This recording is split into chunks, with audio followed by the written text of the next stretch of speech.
appeared before the Congressional Committee to tell what I knew of activities which might lead to an attempt to set up a fascist dictatorship. The potential for the disastrous rise of misplaced power exists and will persist. The very word secrecy is repugnant in a free and open society, and we are, as a people, inherently and historically opposed to secret societies, to secret oaths, and to secret proceedings. President Bush signed a formal agreement that will end the United States as we know it, and he took the step without approval from either the U.S. Congress or the people of the United States. The secret organizations of the world power elite are no longer secret. It's known as the Bilderberg Group. Could their objective be world domination? I'm Jim Tucker. I've chased Bilderberg for 30 years. I'll never give up the chase. Bilderberg plan for the whole world is nothing less than world government. I'm not comfortable with that at all. Who elected these guys to run the planet? They are the elitists. They feel they should run the world for their own selfish interests. Now we can see a new world coming into view. A world in which there is the very real prospect of a new world order. Bilderberg is making great progress toward a world government, and only an educated, informed public can stop them in their tracks. David Rockefeller admits in his own memoirs that he wants to destroy the United States. Right. He's a traitor. It's good to be back at the Council on Foreign Relations. As Pete mentioned, I've been a member for a long time and was actually a director for some period of time.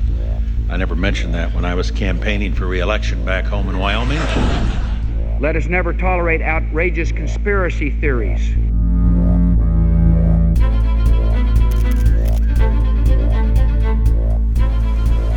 I need you to move off the property, please. Some shots were fired.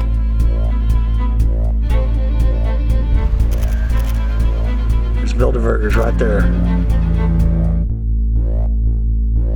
The Trans-Texas Corridor is a vital part because we stop it here in Texas. We stop the New World Order right here in Texas. This thing started here. And to save this country, we kill this damn thing here.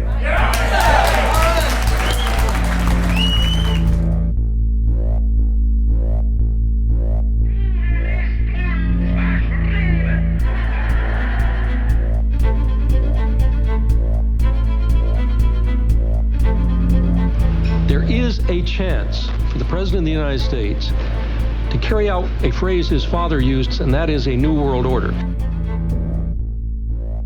Your New World Order will fall. Humanity will defeat you. The answer to 1984 is 1776.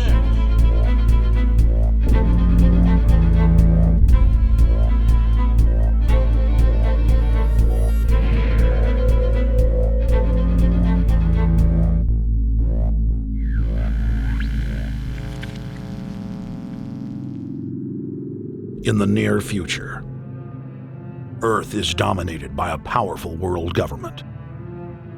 Once free nations are slaves to the will of a tiny elite. The dawn of a new dark age is upon mankind. Countries are a thing of the past. Every form of independence is under attack, with the family and even the individual itself nearing extinction. Close to 80% of the Earth's population has been eliminated. The remnants of a once-free humanity are forced to live within highly controlled, compact, prison-like cities. Travel is highly restricted.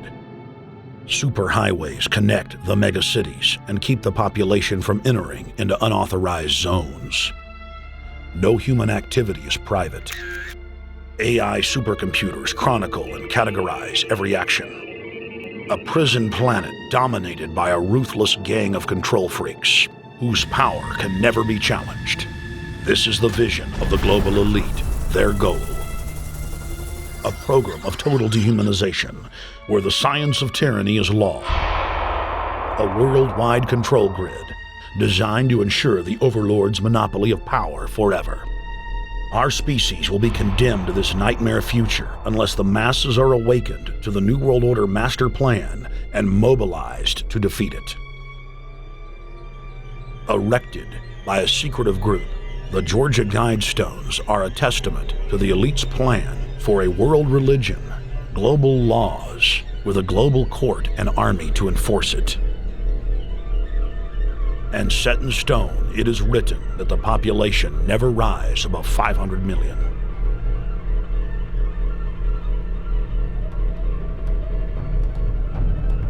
In this film, you will learn how our world is truly governed.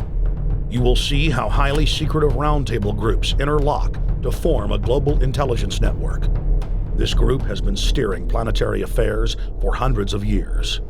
Now, in the final stage, they prepare for open world government. A goal tyrants throughout history have lusted after.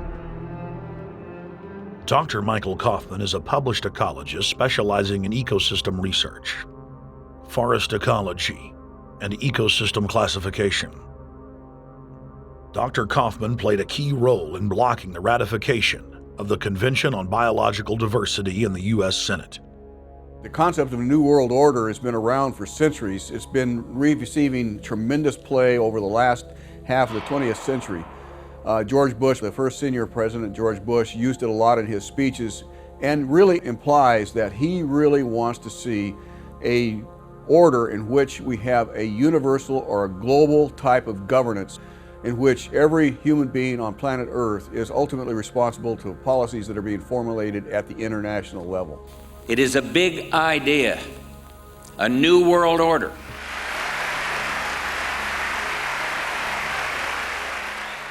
President Bush said that the New World Order was in tune, and that's what they were working for. The UN is part of that government. They're working right now very significantly for a North American Union. That's why there's a lot of people in Washington that don't care too much about our borders. They have a philosophic belief that national sovereignty is not important. It's also the reason I have made very strong suggestion that we need not be in the United Nations for our national security. It's really always the same. You go back throughout all of history, the Roman Empire, the Soviet Union, Hitler during the Nazism was always saying that it's going to create the utopia for the average person, when in fact, history always shows that it does exactly the opposite. Conquest and empire is as old as civilization. Babylon, Egypt, and Greece. They all built empires in an attempt to rule the world. The Roman system at its peak dominated the known world. Complex governmental systems were developed to control diverse populations. During the period between the 15th and 19th century, new empires emerged and again waged war for supremacy. The nobility, as well as the thriving merchant class, were financed by a handful of private banks. Many of the great money houses would hedge their bets and finance both sides of a war. Sophisticated intelligence-gathering networks gave the financiers a clear edge over the governments they were slowly gaining control of. On the 18th of June, 1815, agents of the British arm of the Rothschild family looked on as Emperor Napoleon Bonaparte fought desperately to save his army from the jaws of a British-Prussian pincer attack. A Rothschild agent was able to get the news of Napoleon's defeat at the hands of Lord Wellington to Nathan Rothschild, a full 20 hours before the news reached London. Nathan, the head of the British arm of the Rothschild family, put out the rumor to the London Stock Exchange that Napoleon had won the war. Stocks plunged by 98%, and Rothschild was then able to buy up the entire British economy for pennies on the pound. When the news of Napoleon's defeat finally arrived, stocks soared. Britain was now the undisputed ruler of Europe, and Rothschild ruled England. The already dominant British Empire grew even more aggressive. Her troops and bureaucracy spread across the globe. the sun never set on Britannia's holdings. The banking cartel funded, in fact, since about 1800, they have funded both sides of almost every war. And of course, they're getting the interest off of the loans that they've given the various governments and the wars that they have actually helped stimulate and create. By 1900, Germany was a rising force and a leader of the Industrial Revolution. World War I, for instance, there was absolutely no reason to have World War I, except that it was an ideal opportunity for the banking cartel to make a pile of money by funding both sides of that particular war. On June 28, 1914, the heir to the Austrian-Hungarian throne, Archduke Franz Ferdinand, was assassinated while traveling in a motorcade.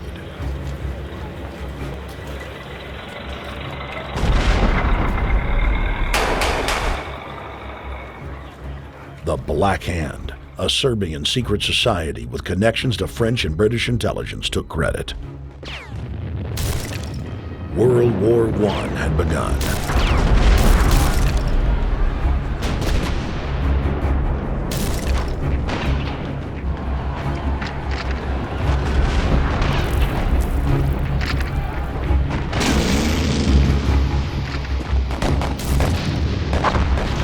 Armaments companies financed by Rothschild-controlled banks in Germany, France, England, and Austria bankrolled all the factions.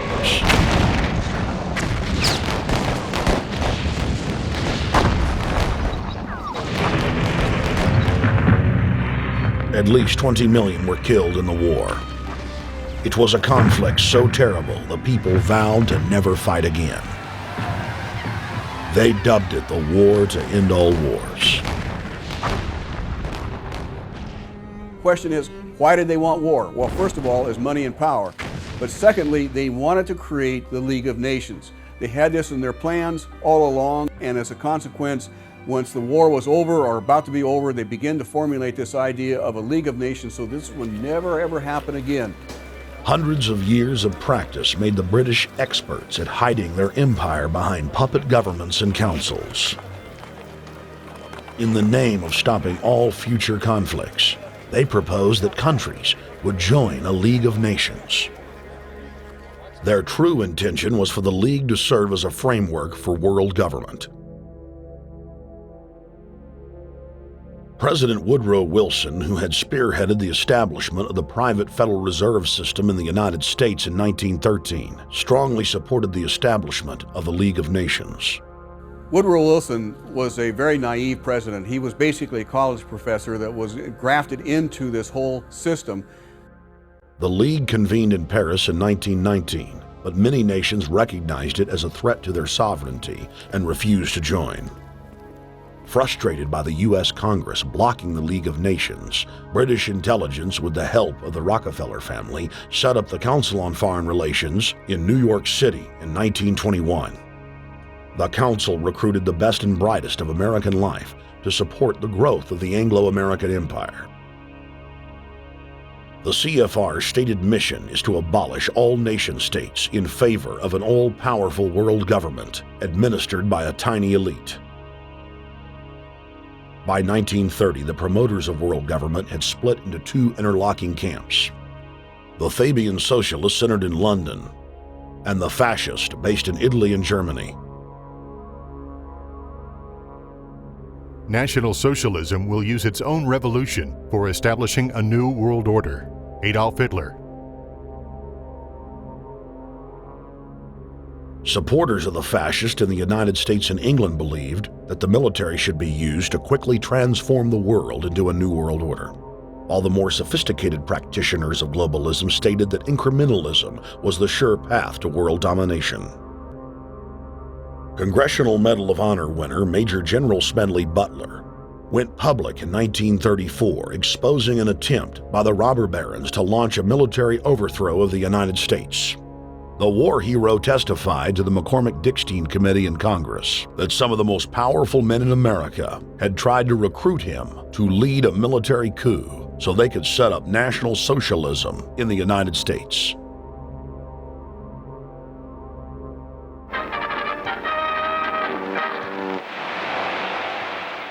I appeared before the Congressional Committee the highest representation of the American people under subpoena to tell what I knew of activities which I believe might lead to an attempt to set up a fascist dictatorship. I was supposed to lead an organization of 500,000 men, which would be able to take over the functions of government. The fascist had also made deep inroads in England. Edward VIII, King of England, was forced to abdicate the throne because of his public support for Hitler. Was es sich dabei nicht nur um das negative Problem der Bekämpfung dieser Lehre und ihrer Organisation handelt, sondern um die Durchführung der positiven Aufgabe der Gewinnung des deutschen Arbeiters für den nationalen Staat.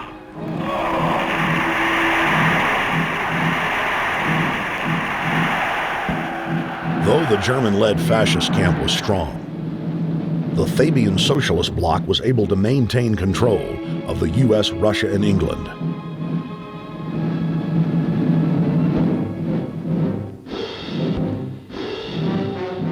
In the build-up to World War II, and during the conflict, the bankers again financed both sides, just as they had done with Napoleon.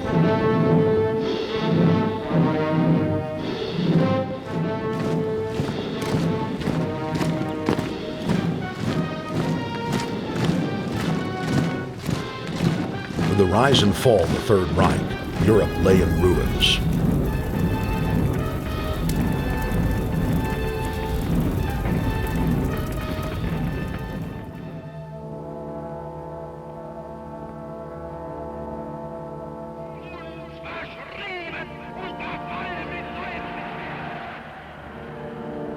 Once again, the elite claimed that only global governance could save humanity from certain destruction. And this time, the elite would succeed in setting up their world body.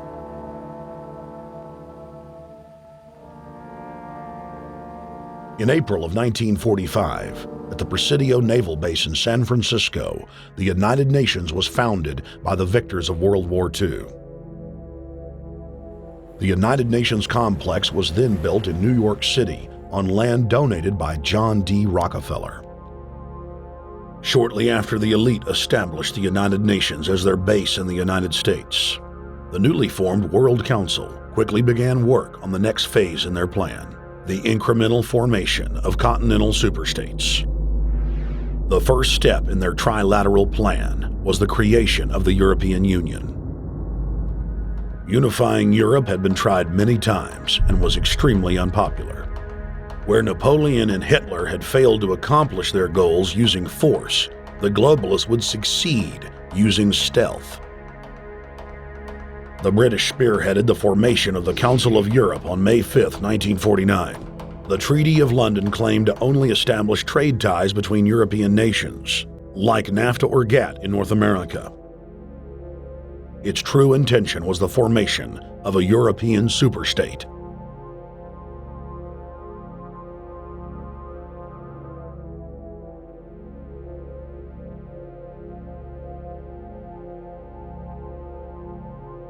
In 1954, the elite of the planet met in secret at the Bilderberg Hotel in Oosterbeek, Holland.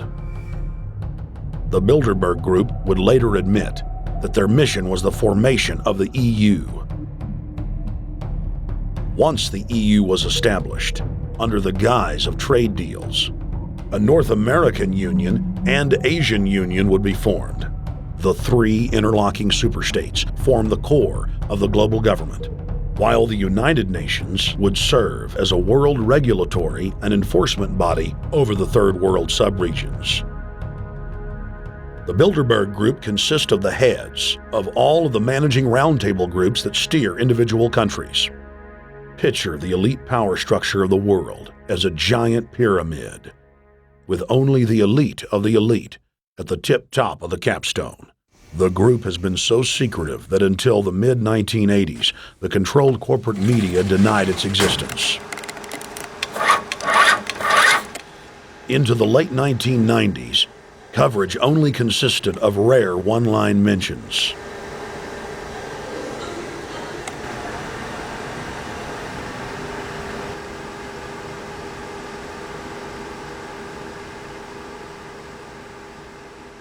With the rise of the alternative media, their stranglehold on information has begun to slip.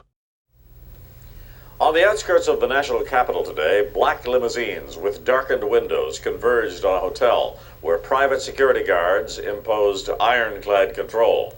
The limos carried royalty, political power brokers, and industrial titans to a secret meeting that will last all weekend. It's known as the Bilderberg Group. Could their objective be world domination? Every 4 years, Bilderberg meets in North America, and in June of 2006, we decided to travel to Ottawa, the capital of Canada. The site of Bilderberg.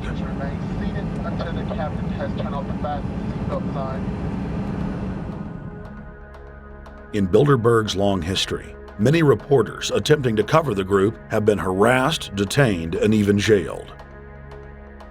I jokingly reassured my cameramen that the horror stories we'd read about were probably exaggerated. I was wrong. We know reporters get detained at airports, people aren't let in. We know people get sent to the jailhouse for 3 or 4 hours. It happens every time. Well, it happened to Alex Jones this time. They admitted Bilderberg that they've had pressure put on them by the government to heighten security, and that's why all this happened. Yes, I was told that by 2 separate people. They scoured our records for hours yesterday and hours today, trying to find something on us, and of course there was nothing. It was just scary. I mean, I've been all over the world, and I've never seen anything like this. It was like hours of humiliation. And they said, "What are you here for?" And I said, "Well, I'm here to, cover the media, covering a political event. I hope to talk to some members of Parliament." I was answering all the questions. It was clear I wasn't a threat. It was clear I didn't have any criminal record. It was clear I was pressed. It was clear I was coming to interview people. They were going to deny me. They told me earlier that I was probably going to be denied, and then you guys showed up, and everything changed. So what's your plan now? My plan is to go out and try to interview Jim Tucker, to try to go down to the Bilderberg Group and maybe catch some of them still arriving, and try to still make a documentary.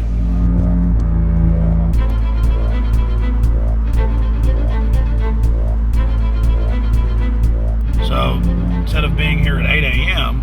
in the morning when the Bilderberg Group attendees, the 100 elite of the planet, start showing up, we're going to be getting here about 3:30 or so, and we'll see if we can catch any of the elites coming in.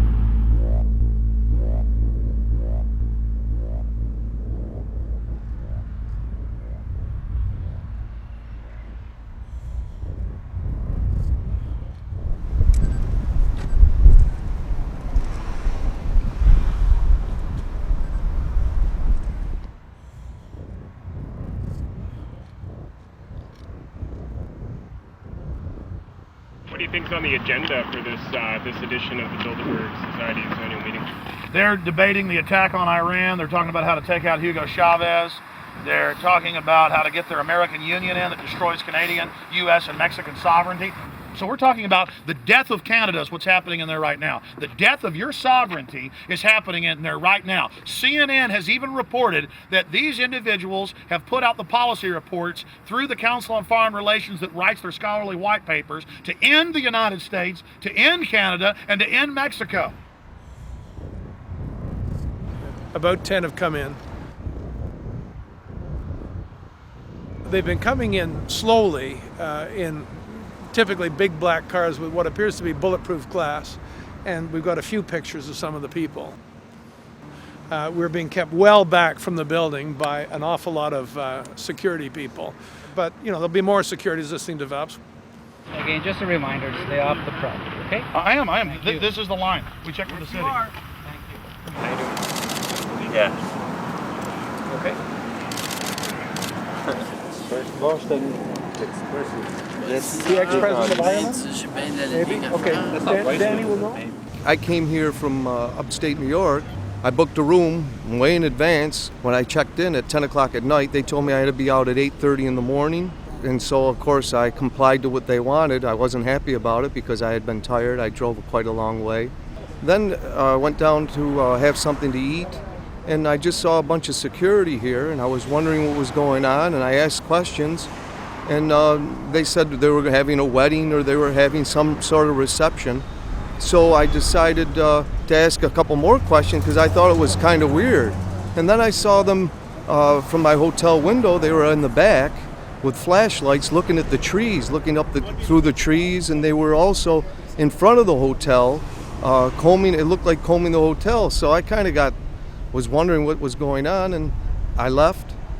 I got up this morning, I checked out, and then the fellow that I spoke with, the last fellow I spoke with, said, well, you'll know all about it in the newspaper. Well, I didn't have to wait because there was a group of people out here telling me everything that was going on. They're not fooling anybody any longer when you've got this many cops, and detaining Alex Jones at the border.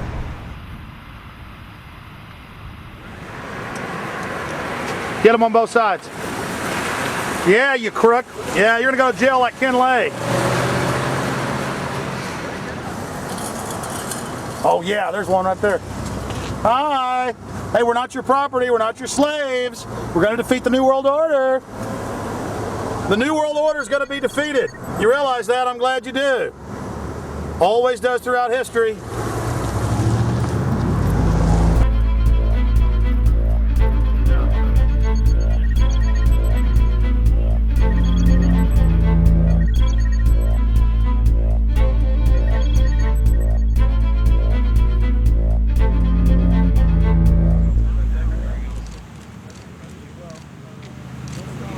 The boss.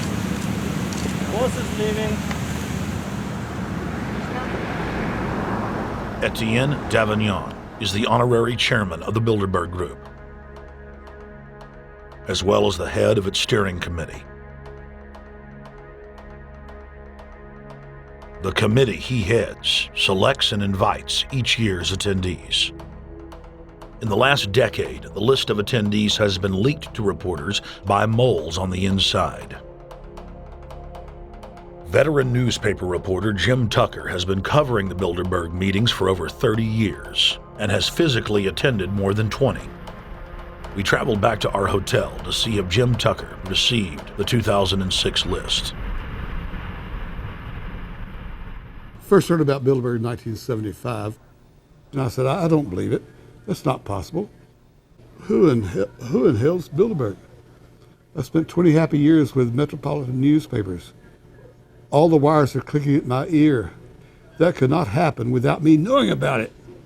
And the thing that first impressed me most was columns in 1957 by the late, great Westbrook Pegler, widely syndicated columnist. He wrote 2 lengthy columns about how approximately 100 leaders of international finance, heads of state, high public officials were meeting behind armed guards and closed doors on Jekyll Island, sealed off. What are these powerful internationalists doing? And why is it so secret? Why do they have armed guards outside? Why is it sealed off? The newspapers totally ignore it. Not a word. Total blackout in the United States. Since then, I've never stopped pursuing Bilderberg, or the whole international gangster organization led by Rockefellers and Rothschilds, as they manipulate the world for their own selfish interest.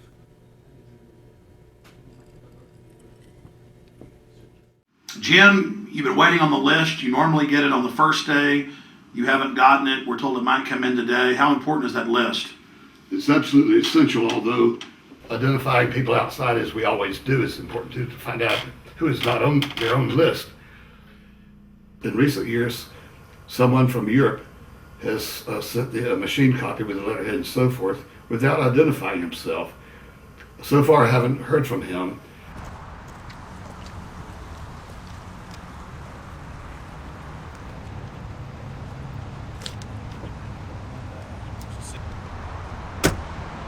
Well, Bilderberg assumed that name in 1954 at their first meeting as Bilderberg at the Bilderberg Hotel. It's a little bit like Shakespeare's As You Like It. They say to Shakespeare, what do you want to call this book? And he says, As You Like It, meaning whatever you want to call it. And they thought it was dictation, so one of his plays is called As You Like It, and the title has nothing to do with the play. So that's how the Bilderberg came by their name.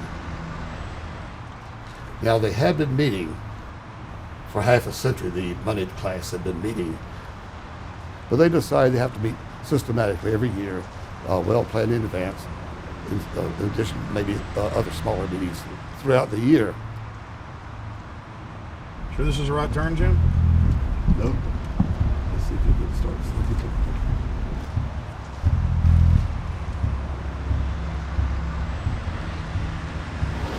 This is the global government. They are setting the world agenda. Inside right now, they're deciding on whether or not there will be a war with Iran. They're deciding whether or not taxes will increase, whether oil prices will be suppressed or increased. There's much more on the agenda that we'll be finding out in the fullness of time. But those are 3 items that are heavy on their list this year.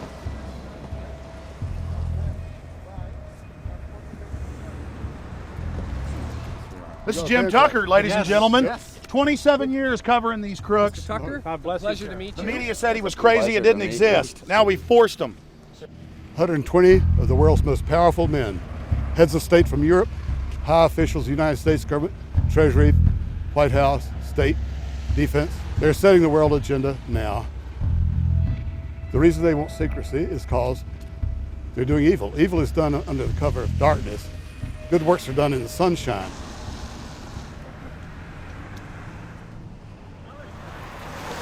Hi, how you doing? Good. Get off the property, please. Well, Jim has some questions for you. I need you to move off the property, please. Okay. This is private property. Sure. It's a public sidewalk. Oh, yeah, we are cooperating. Thank you. Right onto the sidewalk. Yeah, there's no implication that we aren't Right cooperating. onto the sidewalk and stay there, please. Sure, yeah, thank you. Great. Jim has some questions for you. Again, I need you to stay right on the sidewalk. Yeah. Thank you very much. We actually checked with the city. The property line's actually right here. Also, That's good. Property line's actually right here.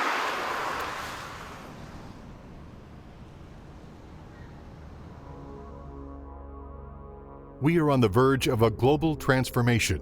All we need is the right major crisis, and the nations will accept the New World Order. David Rockefeller. We saw David Rockefeller and the Corn Black at the beyond the hotel, and they had no bodyguards. One of my friends shouted, "Hey, Rockefeller!" and he turned back and he was afraid. My name is Rene. I'm from Manitoba. Drove about 26 hours to get here, just to show that I'm against the Bilderbergers, just to fight for my freedoms, fight for my rights, make sure that my children can grow up in a free country.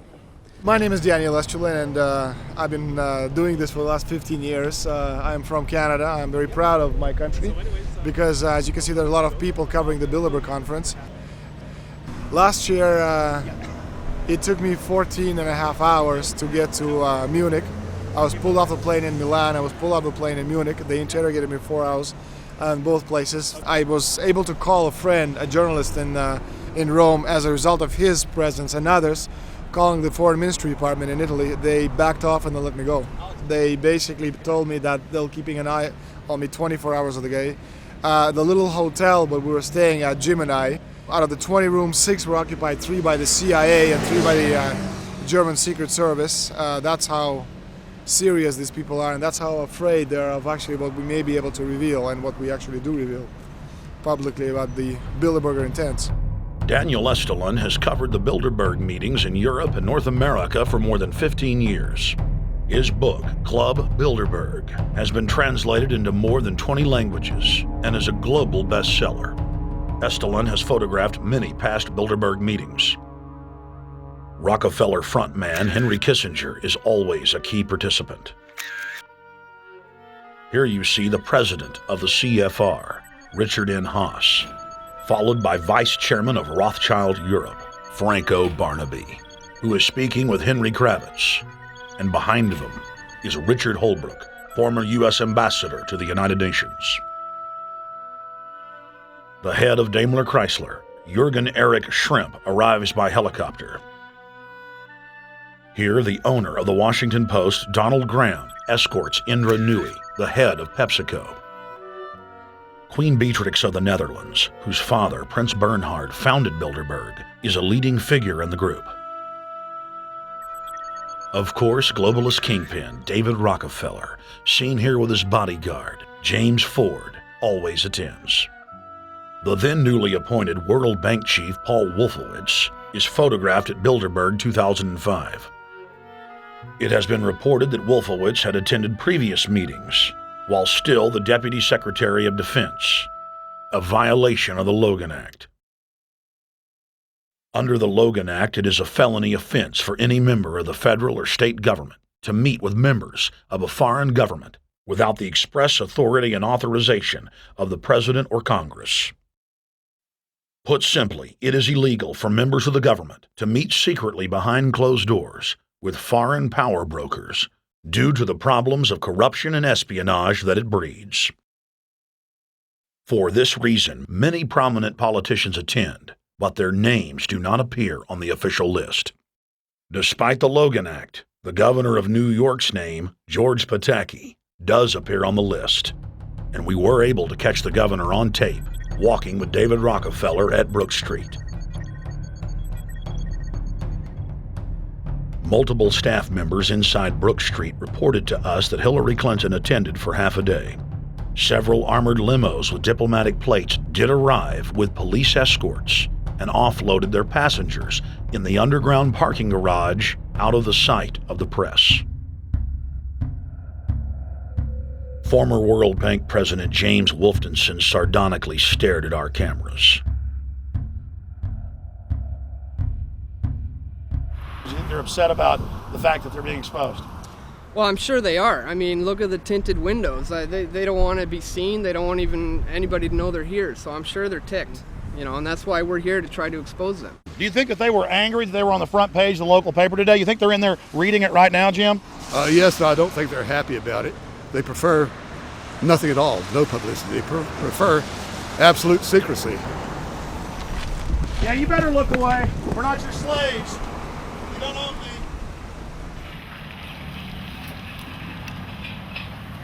Did you get a list of the attendees and everything, or not? No, I've asked for one under a slight variation of my name, and I don't know if I'll get it or not. Also, it could happen today. For the last 3 years, I get back to the hotel. And there's a copy there waiting for you. Somebody who does not identify himself. I mean, I'm not just not revealing the source. I don't know the source myself. But the facts, because they want the Bilderberg letterhead on it, and makes a nice memento. Perfect. Alex. Yeah. That's Chalabi, eh? You think Chalabi? No, I don't think. I know. It looked like Chalabi. I knew it was a fat guy. Yeah. That was Ahmed Chalabi? Yeah. Oh my God. Then they're really going to attack Iran. Because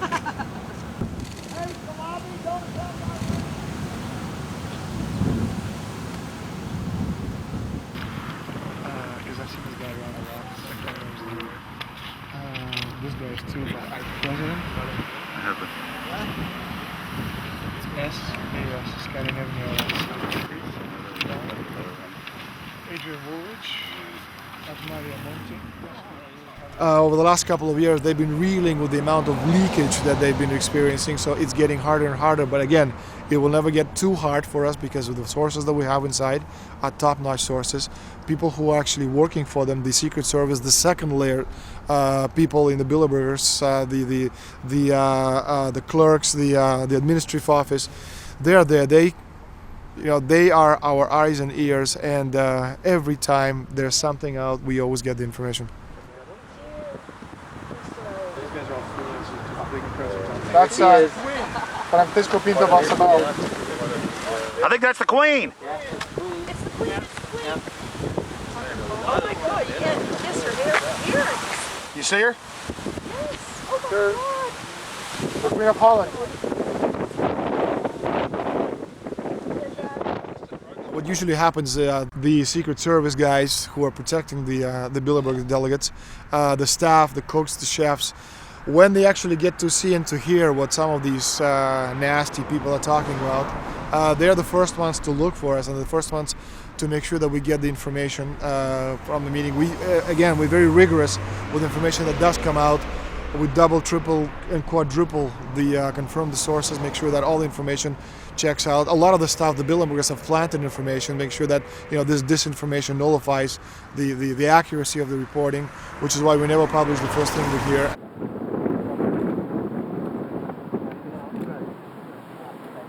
Oh. I'm the guy saying you're the rest. That looks like Rockefeller. The decisions that these people take, again, they not only decisions affect business community, they affect politics, business, environment across the entire spectrum. And these decisions are made and taken by a very elite group of people behind closed doors this year at the Brook Street Hotel. We are not privy to these decisions. We're not allowed to know what they're talking about, but we'll definitely feel the consequences of these decisions over the next 12 months when events which apparently by accident seem to happen, in fact, have been planned right here this year at Brook Street Hotel between 8th and 11th of June. What does it do when you get 120 of the most powerful people in the world getting together to have meetings with government officials? I mean, that's amazing. What it is what I mean is that they're planning the corporate agenda. They're not planning the democratic human journey agenda, in my opinion. Mussolini had a definition, is when the interests of the corporation take completely over from all other interests, and that's fascism. He said it should probably be called corporatism. Well, call it corporatism, call it fascism, call it neo-lib, neo-con. There's a whole variety of political words, depending on which side of the stripe you come from, to start with, which describes the thing. But what they are describing is the complete end of democracy, the end of what matters to people, the end of what happens to the human journey. And for that reason, I think this is revolting. Ladies and gentlemen, we're here in Canada today to stand up against the Bilderberg Group that is attempting to get rid of the sovereignty of the United States. The truth of your world government has now been exposed. We know you are ruthless. We know you are evil. To David Rockefeller, to the Rothschild representatives here, to the Queen of the Netherlands, to all of you, we tell you, you are not our queens. You are not our kings. You are not our gods. We do not belong to you. We are not your slaves. We stand as free humans, have stood since the beginning of time against the strong men, against the thugs, against the bullies. We will defeat your world government. We will defeat world taxation. We will defeat your control grid. God is on our side. I stand before the creator of the universe, and I ask the creator of the universe, as our founding fathers did in 1776, to lead, guide, and direct us, and to give us the power and the foresight and the understanding and the will to stand against your entire agenda, including your final plan of world population reduction of 80% that Henry Kissinger penned in 1973. Why do you put mercury in the vaccines, sodium fluoride in the water? Why? Why do you put cancer viruses in the vaccines? Why have you used depleted uranium now in 4 separate nations? You're arrogant. You have the sickness that elites have had throughout history in their literal and, in some cases, figurative ivory towers. You believe that you're invincible. You will and you are failing now. Your New World Order will fall. Humanity will defeat you. The answer to 1984 is 1776.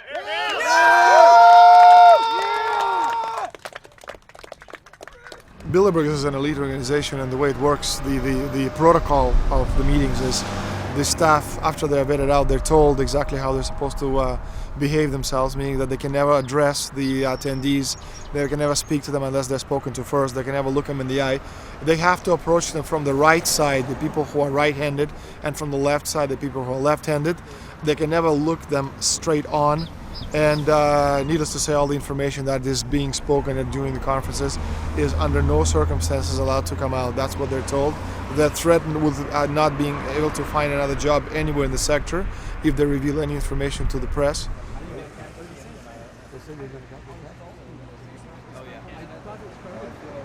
Richard Holbrooke?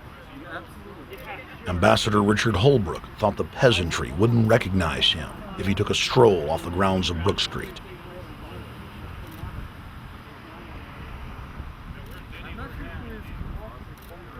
Holbrooke cackled when I told him that we were not his slaves. Holbrooke, we're not your slaves, Holbrooke. We're not your slaves.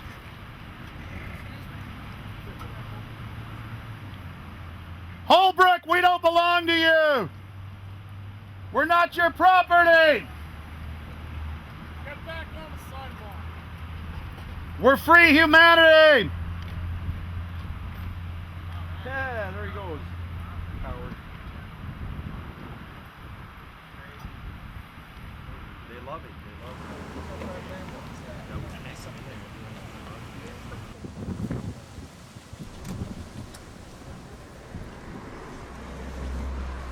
Okay, we're going to be going around the back here, guys.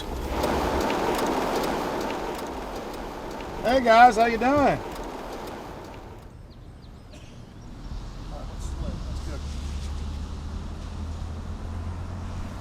There are several rings of security service. The American delegation at every Bilderberg meeting is usually protected by the CIA and a special division of the US Army.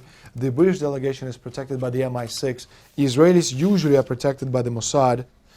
The Ottawa police, in this case, working for the security, they have very little, actually they don't have any information at all on what the meeting is about. They didn't even know who the Bilderbergs are.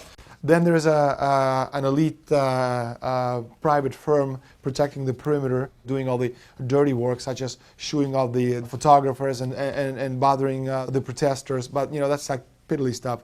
All the heavy stuff is done by the security service, such as the CIA, MI6. Some years ago, my legs were a little bit stronger than they are now, and I'd crept over a fence under cover of darkness and approached. The cops started yelling and pointing at me, so I ran with speed I didn't know I still had, and some shots were fired, but they were far above my head. I mean, they were intimidating, but they were not really trying to kill me. Not when sharpshooters are fired far above, 20 feet above your head. Bilderberg was founded by David Rockefeller and the Rothschilds in Britain and Europe. They're still the main powers.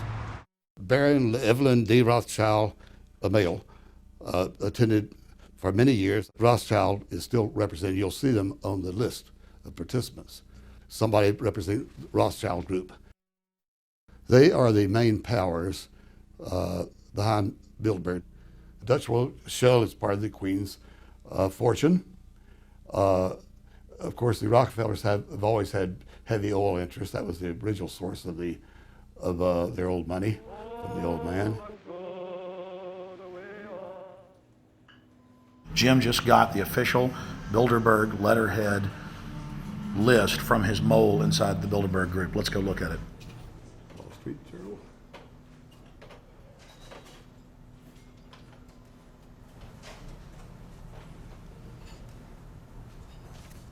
So Jim, you got the list. Yeah. Did we identify Wolfowitz as being here because he's not on the list? No, we positively identified Wolfenson. Yeah, he's on the list. Yeah, there's Wolfenson right there, James Yep. Wolfenson. But aren't there always people who aren't listed? Yep. Over the years, we've identified like sometimes one, sometimes three people who are not on their own list who have attended. Now, I think what is very difficult for most people to understand is how such a small group of 125 men and a few women control a population base of 6 billion people. Actually, it's much easier than you think. These people work on what I call systemic methodology, meaning that you take a pie, just imagine you take an apple pie and you slice this apple pie into lots of very small pieces, and you put in front of each one of these pieces your men or women of trust. And by controlling this individual, you control an entire organization. For example, if you take Paul Wolfowitz, who runs the World Bank, through him you can control the entire organization. You don't need to control what the dishwasher or the toilet cleaner thinks or does or believes in. You just need to control what he does and what he believes in, and what he does will permeate the entire organization. And that's how you control, with very, very small power base, an entire global population of 6 billion people. Bilderberg is making great progress toward a world government. They have created a superstate in Europe called the European Union.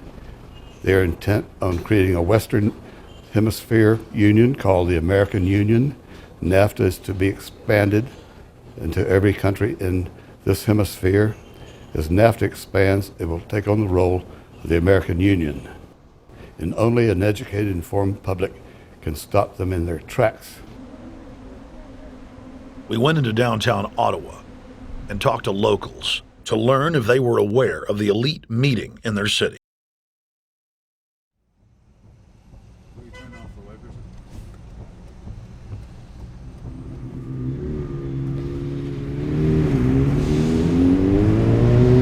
Hey guys, attention just for a second.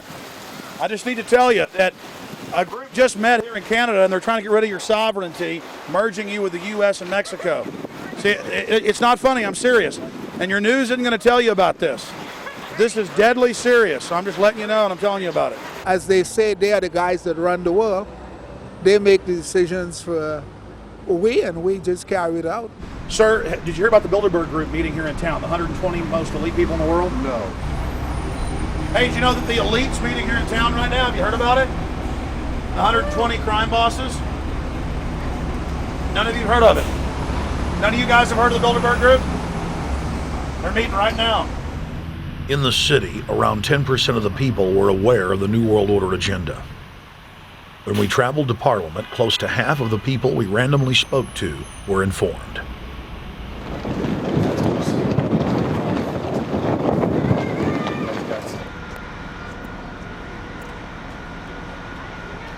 Ma'am, what did you say about the American Union? It's going to end up happening.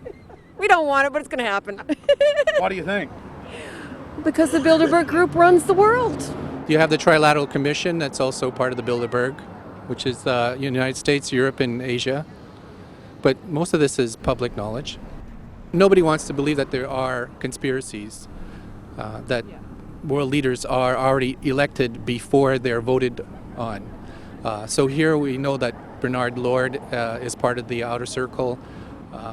I was surprised to read that Harper addressed the group in 2003 because my understanding was nobody gets into politics without becoming part of the Bilderberg Group. And then you find out afterwards that that is the case, that they have... Well, Bill Clinton went there in 91, George Bush Sr. back in like 85. And Blair, same thing. Who we think that we're electing as leaders have already been pre-picked for us, whether it's liberal or a conservative. They're already part of the group. They own all the horses in the race. They own the horses, and I understand that, for example, in the United States, it's a one-party system with two factions, though you think it's two different parties. Oh, it is, yeah. So it's like Bill Clinton constantly vacations with the Bushes, and they call him their son, and they actually staged all that in '92, and all that's come out. It's just all staged. They're not going to let trillions of dollars slip through their hands. The good news is people are waking up, though. When you read human history, when you study it, all you see is elites trying to dominate, subterfuge, Machiavellian backstabbing, and somehow in the last 50 years they convinced Westerners that the government's fine, can do no wrong, trust them. How did this happen? It's easy to lead sheep. I mean, people just follow. They don't want to believe these things will happen. No way, we'll just follow along with the norm. That's all. It's just makes it easier for everyone. What's your view on losing Canada's sovereignty? I like this country to stay as it is, and I love the United States to be there. Back in Austin, the capital of Texas, the public was frighteningly unaware of the nation's peril.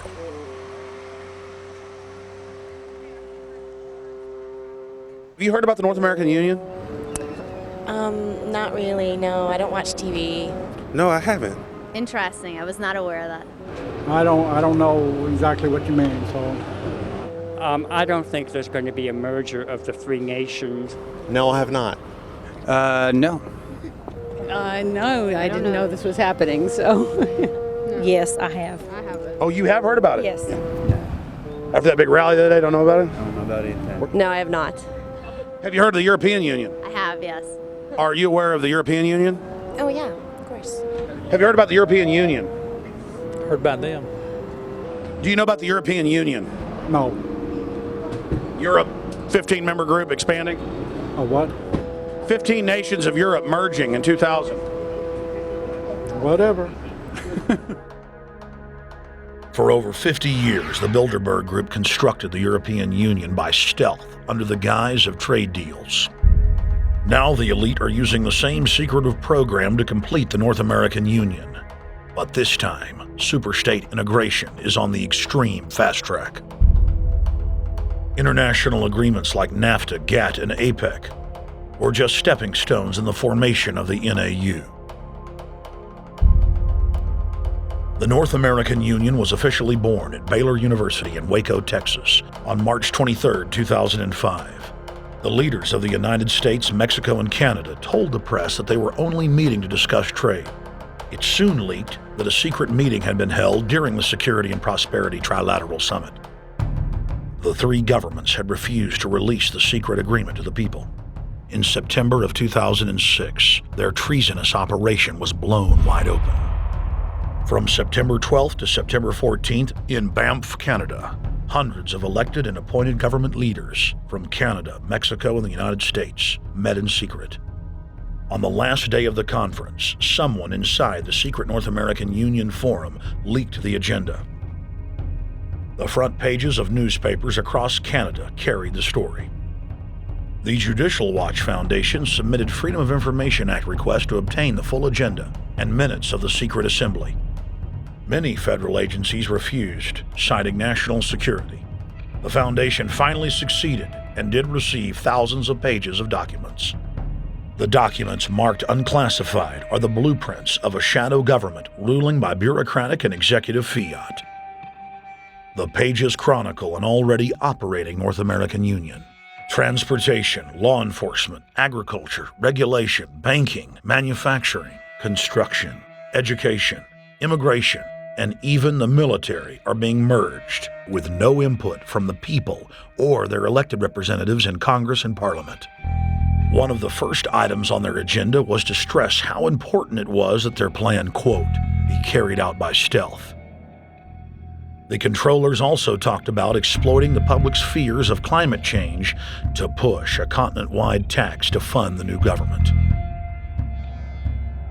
Globalist tool Robert Pastor is incessantly paraded on the world stage as the man behind the North American merger. When he testified before Congress, he pushed the idea of a continental security perimeter that erases national boundaries and merges the security apparatus. The best way to secure the United States today is not at our two borders with Mexico and Canada, but at the borders of North America as a whole. In fact, the North American Command, based in Colorado Springs, Colorado, was clearly running the meeting in Canada. For the past decade, the Pentagon has been training with Mexican and Canadian forces and has openly discussed using them inside the United States for disasters and to quell domestic unrest. There are already over 100,000 non-U.S. citizens serving in the U.S. Armed Forces. The Pentagon is now expanding its recruiting centers in Mexico, the Philippines, and Eastern Europe. Big city police departments nationwide are lobbying to change laws so they can recruit non-citizens to join the police force. What we are witnessing is a Red Dawn scenario in slow motion. Tyrants throughout history have brought in foreigners to oppress their domestic populations.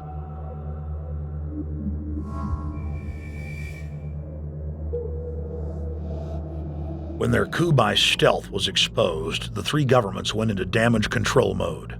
The Security and Prosperity Partnership quickly staged a show summit that was held in Ottawa, Canada in February of 2007. It is the only way that we can achieve security and prosperity for our people is through this cooperation. We actually occupy one physical space, the North America. We've also had a chance as foreign ministers to talk about how we cooperate in the region and indeed in the world.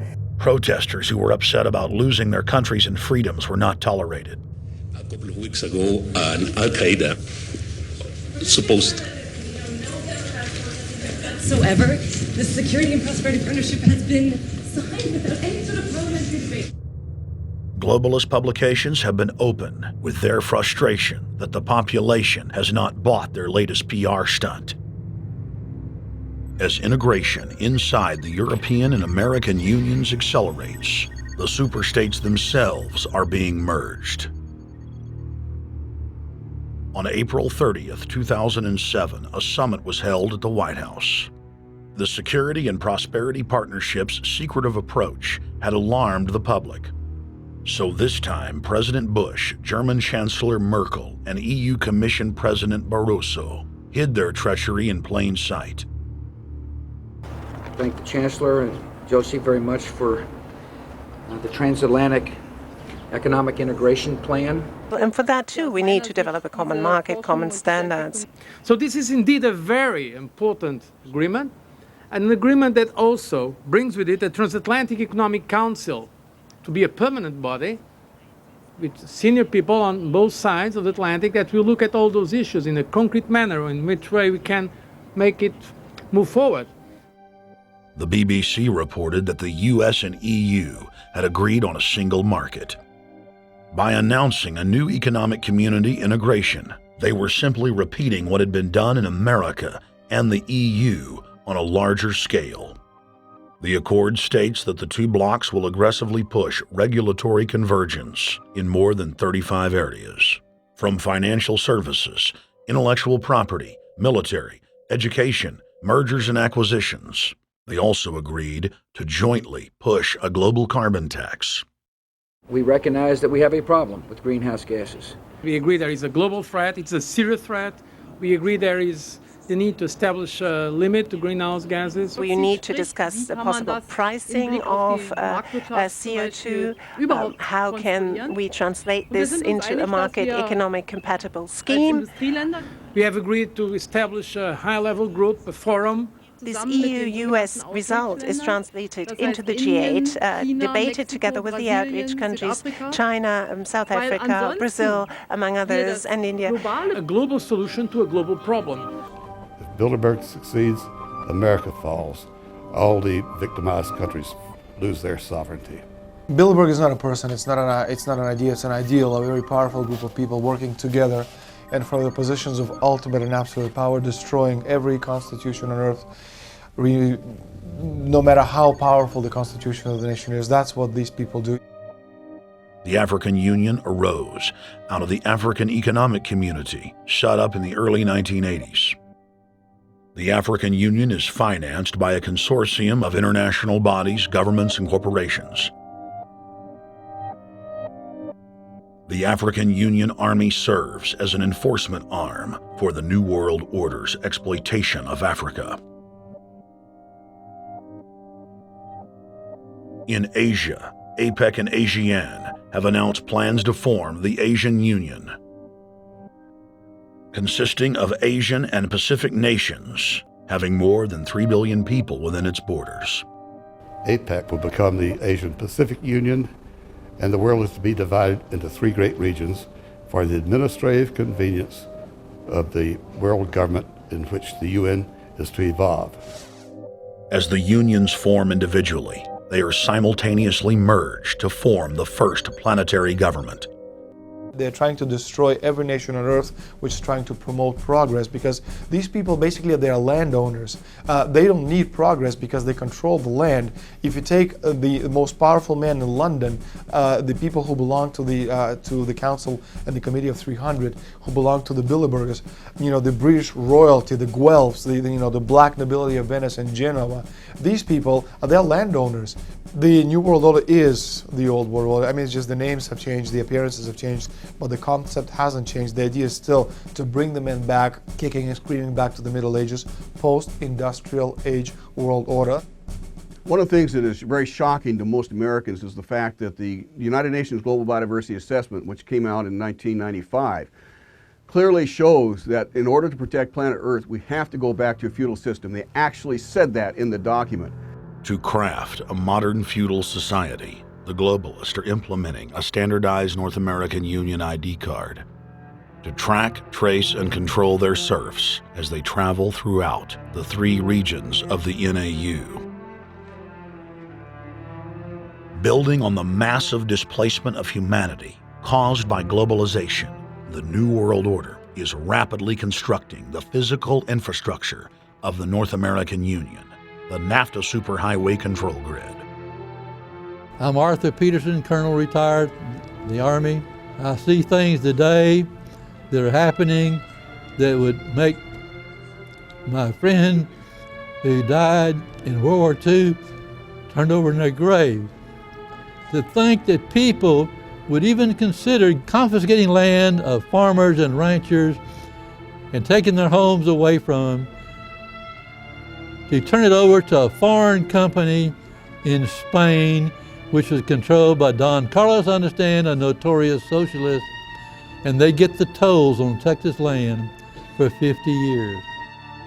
The proposed Trans-Texas corridor would be a patchwork of superhighways and railroads stretching 4,000 miles from the border of Mexico, cutting through Texas to Oklahoma. A lease has been signed that would make Texas Highway 121 a toll road. A private Spanish company won the bid to build and collect the tolls for the next 50 years.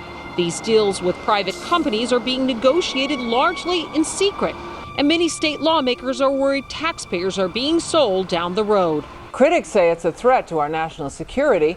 It's part of a plan for a North American integration being carried out by government and corporate elites without congressional or voter approval.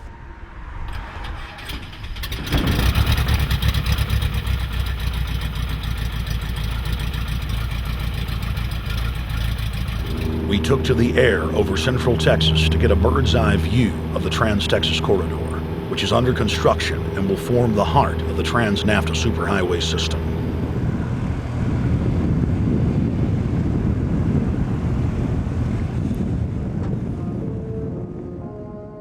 History repeats itself. 2,000 years ago, all roads led to Rome. Rome constructed and maintained more than 10,000 miles of roads throughout its empire. The roads were used to project Roman military power, to control commerce, and to bind the nations and peoples they ruled. Rome also demanded tribute. Roman subjects from Albion to Judea were forced to pay a tax to use the roads. The Romans would then use the tax to dominate their subjects. Today's superhighways are a powerful tool in the globalist arsenal. They are instrumental in tearing down national borders and merging nation-states into larger confederations. Foreign governments and corporations are predatorily seizing infrastructure across North America, but nowhere has their attack been greater than in Texas. Texas is the front line. Over 8,000 miles of existing roads and land are being handed over to government-backed foreign companies. Foreign companies buy the legislators, who then turn over complete control to the same foreigners who finance their campaigns. Government power is then illegally transferred to unelected quasi-governmental regional boards that circumvent local governments and the will of the people. The next stage of this world government plan is to have a transportation control, and that is called the NAFTA superhighway, or in Texas called the Trans-Texas Corridor. It confiscates 584,000 acres of land to be transferred into control of a Spanish company which will collect tolls in Texas for the next 50 years, and there's no limit in the amount of tolls that can be collected. More than 80 federal and state highways have been designated as international arteries. The I-35 NAFTA corridor starts deep inside Mexico and travels through the middle of the United States and ends in central Canada. Container ships from Asia dump their cargo on the Pacific side of Mexico. It then travels duty-free by rail to the new Kansas City inland port, now considered sovereign soil of Mexico, in the heart of the United States. Under international agreements, predominantly foreign companies are placing tolls on already existing paid-for roads. Federal, state, and corporate documents show that they will then use the revenue raised to build up the transportation infrastructure of Mexico, not the United States or Canada, so foreign-made products can pour in even faster from Mexico.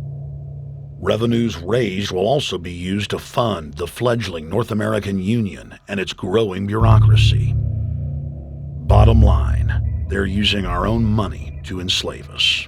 First of all, they're proposing a North American tribunal, which would be similar to what we have in Chapter 11 of the NAFTA agreement, which is trumped by international law. The U.S. Supreme Court and our Constitution could potentially be rendered invalid, and what we would have is new North American business law that would trump what we have here in the United States. What is also interesting to note that the NAFTA headquarters is in Mexico and controls the United States trade and rules against the United States Congress, and no one seems to challenge it. it's very probable and probably inevitable that our right to bear arms would be challenged in a North American court. So this is just an example of what's happening and what's being proposed. We want to keep our trial by jury system. We want to keep our right to keep and bear arms. We want a system where we have a Supreme Court and not have a tribunal that will be superior to the Supreme Court. In 2005, Cintra, a Spanish-owned company, signed a secret agreement with the Texas Department of Transportation to erect toll roads on existing roads and to toll new roads that were completely paid for by tax dollars. There are people, believe it or not, in Texas who don't know what the Trans-Texas Corridor is. TTC 69, which they'll have the environmental hearing starting this spring on, runs through my part of the state. And there are people over there who have no idea what's fixing to come in their backyard. TxDOT, an unelected state agency, claimed that the agreement with the foreign company was even secret from the Texas legislature. When the truth came out, newspapers across the state called for heads to roll politically. Cintra's response was to have its Australian subsidiary make its first U.S. newspaper buy. Every newspaper they bought was along branches of the Trans-Texas Corridor and had been critical of the toll road plan.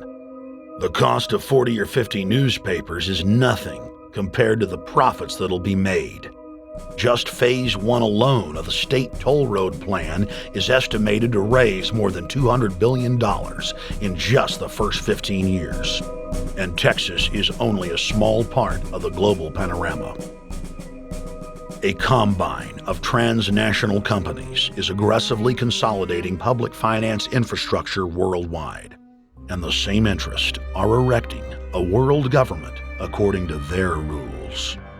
A literal wonderland of corporate corruption, where governments simply act as vacuum cleaners, sucking up the wealth and resources of the middle class and transferring it to offshore bank accounts, leaving behind a cultural and economic wasteland of easily managed slaves. The whole purpose about the North American Free Trade Agreement is not about trade, it's about control. Control of people. CAFTA is even worse. Control of people. It's not about trade, it's subsidized trade with taxpayers' funds. This thing started here.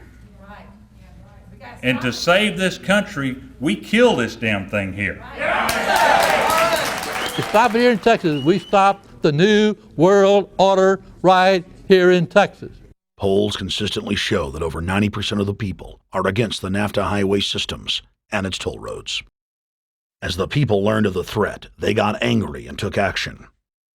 Our ranch is part of the original Spanish land grant, and I would love to not have to give it back to Spain.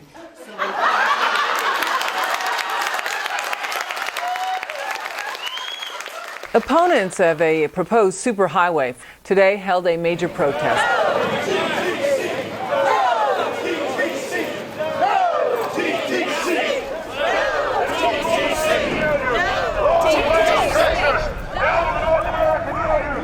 A majority of Texas counties have voted to resist the plan for a North American Union and have vowed to block the construction of its infrastructure. Heck, we already know in a law that was passed by a subservient United States Congress, where practically nobody in the entire Congress stood up and said no, they've already passed a law saying all their driver's licenses are going to be chipped. Well, I'm telling you right now, I'm not going to carry in a driver's license that's got a chip in it so Big Brother can watch everywhere I go and see everything I do. No, no, hell no. No, all of it. No, no. We, the people, own this plot of ground. We, the people, own those trees there. We, the people, own our beautiful Texas, and we are not going to let a bunch of crooks and robber barons take our beautiful Texas away from us. Hell no! Hell no! No, no, no!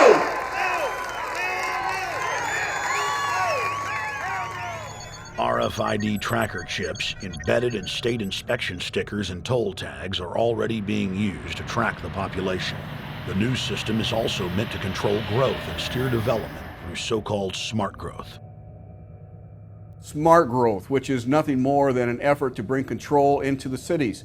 You have the rewilding of America and the Wildlands Project, the Convention on Biological Diversity, which is to control our rural population.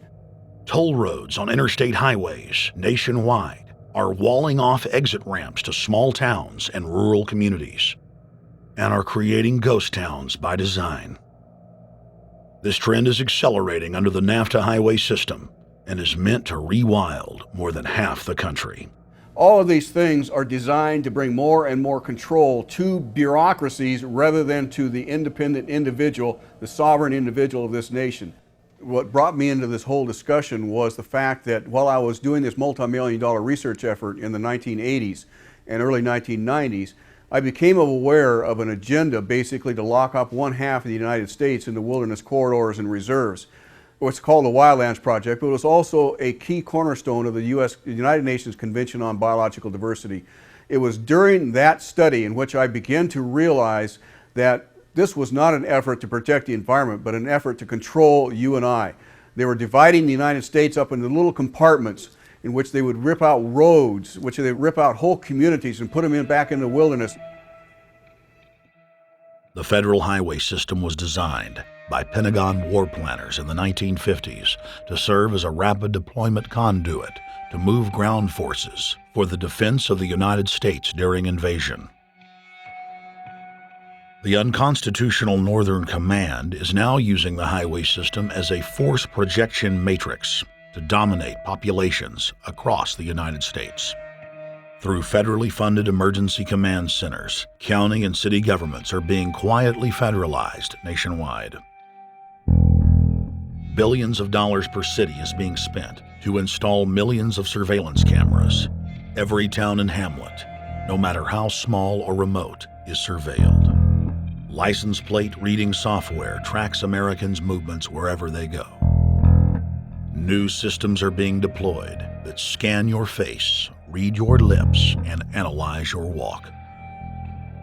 Under the treasonous Military Commissions Act, American citizens can be secretly arrested, stripped of citizenship, flown to offshore torture camps, and secretly executed. Under Section 802 of the Patriot Act, all misdemeanors are considered terrorism. Federal police squads, called Viper teams, randomly force Americans to line up and show their papers. From the sidewalks of Miami to the subways of New York to the streets of Houston, Texas, citizens are being searched by heavily armed gangs of paramilitary police.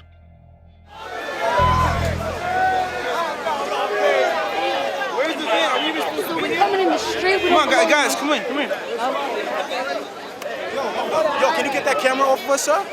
Sir, can you get that United States First Amendment? All right, but he could get that camera. I'm saying get the camera out of my face. That's what I'm saying. You're on the streets of New York. So what does that mean? I'm saying get that camera out of my face. That's what I'm saying. It's a free country. Fuck wrong with It's a free country. Get this damn camera out of my face. Hey, this isn't Nazi Germany. There's no camera in your face. God. Hey, move to Russia, okay? Yo, Sarge. We can have cameras on the streets. I said get it out of my face. Your guy starts cussing at us out of the blue. I said get it out of my face. That's what I'm saying. It was never in your face.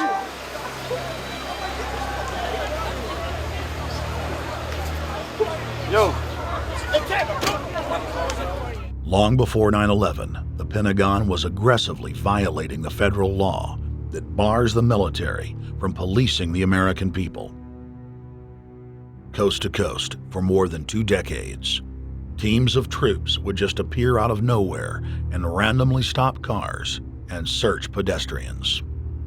The acclamation accelerated with regular Army searching bags at the Super Bowl and the Kentucky Derby, as well as other high-profile events.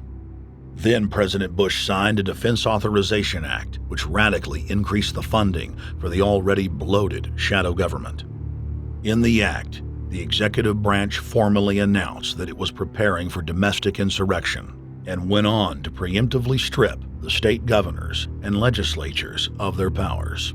The federal government is openly announcing that it is the only authority as it treats the people and the states as enemies. Then on May 9th, 2007, President Bush unlawfully granted himself new powers. and the presidency officially became a fiat dictatorship. In the past, continuity of government has been shared by the legislative, judicial, and executive branches of government. Now, all power resides with the president. For the smallest of reasons, including, in the document's own text, any incident in the world, regardless of location, that affects population, infrastructure, environment, economy, or government functions can trigger, at the president's will, total martial law. It is important to add that the president is merely a puppet of the global crime syndicate and may not use the new powers, but simply pass them on for use by future puppet administrations.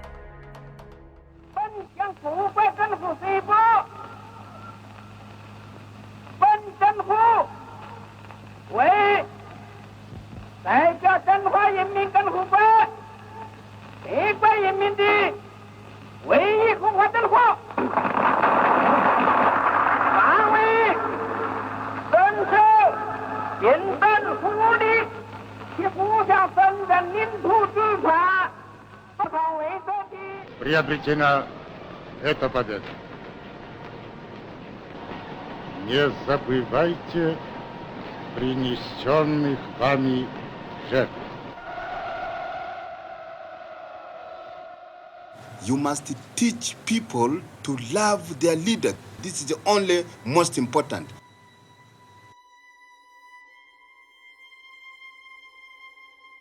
Why don't we learn from the mistakes of our ancestors? Why does humankind find itself bound in a cycle of bloodshed and enslavement? Predatory elites have always rationalized their oppression by claiming that they are superior and have the divine right to rule, when all they really are is a gaggle of ruthless psychopaths, parasitically feeding on the host population until their cancerous movement causes the collapse of the host. There have been thousands of tyrannical governments in history, and less than 10 that can truly be called free. In the 20th century alone, over 150 million people were murdered at the hands of the state. In Russia, the Red Terror consumed the lives of more than 60 million men, women, and children. Hitler's war killed 22 million. During Mao Zedong's reign alone, more than 60 million peasant farmers were killed. And the list goes on. 300,000 innocent civilians killed in Guatemala. More than 2 million souls brutally murdered by the government of Cambodia. 1,500,000 killed in Turkey. 300,000 in Uganda. 800,000 plus hacked to death with machetes in Rwanda. Sadly, there are too many examples of innocent families being exterminated by their governments on an industrial scale to name them all. It is a historical fact that the state is the #1 cause of unnatural death. If you take the 150 million people killed by power-mad government in the last century and divide it by 100,000, the number of souls lost would fill the biggest sports stadium, packed with 100,000 screaming fans, 1,500 times over. That's 1,500 sports stadiums, crammed with 100,000 people each, all exterminated. For those who think it can't happen here or won't happen to them, you have been warned. The carnage witnessed in the last 100 years was only the preparatory phase of the New World Order's master plan.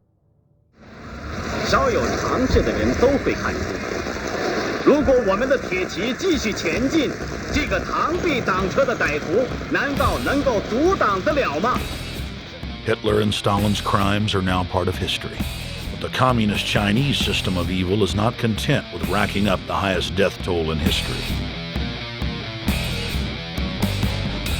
The mass murder and enslavement is still going on today and enjoys the full support and sanction of the New World Order. 摄像机拍下的这个画面，同西方某些国家的宣传恰恰相反。正好说明了我们的军队。 Communist China serves as a globalist laboratory, a proving ground where 1.4 billion people live out their lives as guinea pigs who serve as test subjects for the formulation of the brave new world. U.S. and British forces worked closely with Mao Zedong during World War II, and at the end of the war, they secretly backed Mao in driving out Chiang Kai-shek and the Nationalist. The OSS, and then the CIA, believed that Mao would have a stabilizing effect.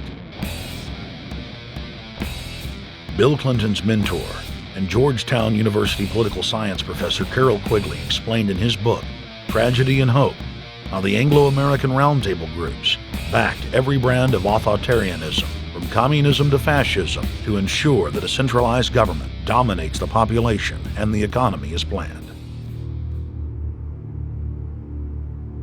The elite are monopoly men. They seek to create monopolies and dominate populations through the barrel of a gun. In their writings, the leadership of the New World Order has continuously heaped praise on the corrupt Communist Chinese model.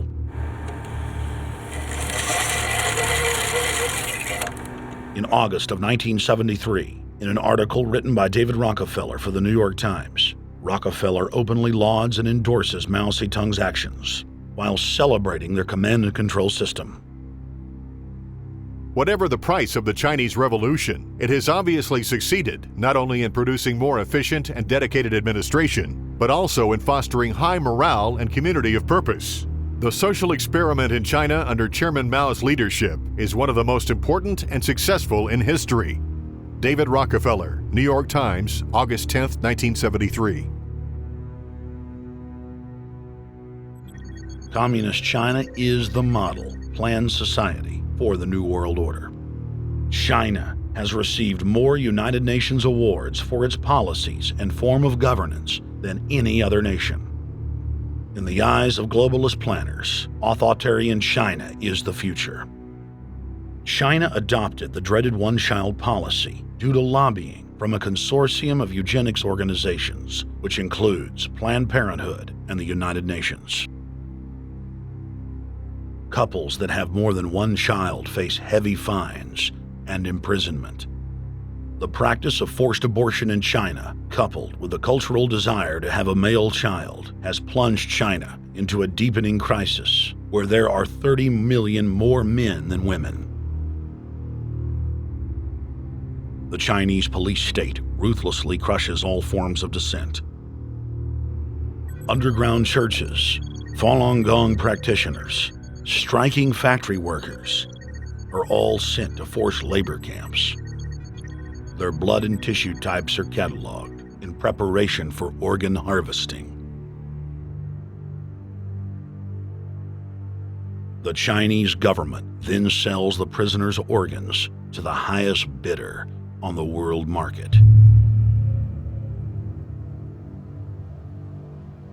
If a wealthy patient chooses to fly into China, the prisoner is killed and the organs are implanted. If the organs are being flown out of the country, a mobile execution van extracts the organs on the way to the waiting aircraft.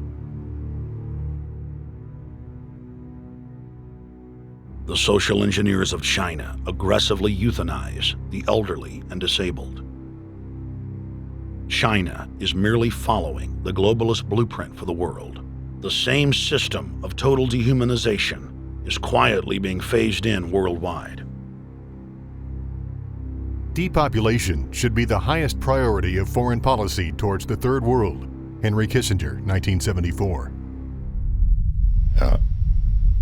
There's a need for a new world order, but it has different characteristics in different parts of the world.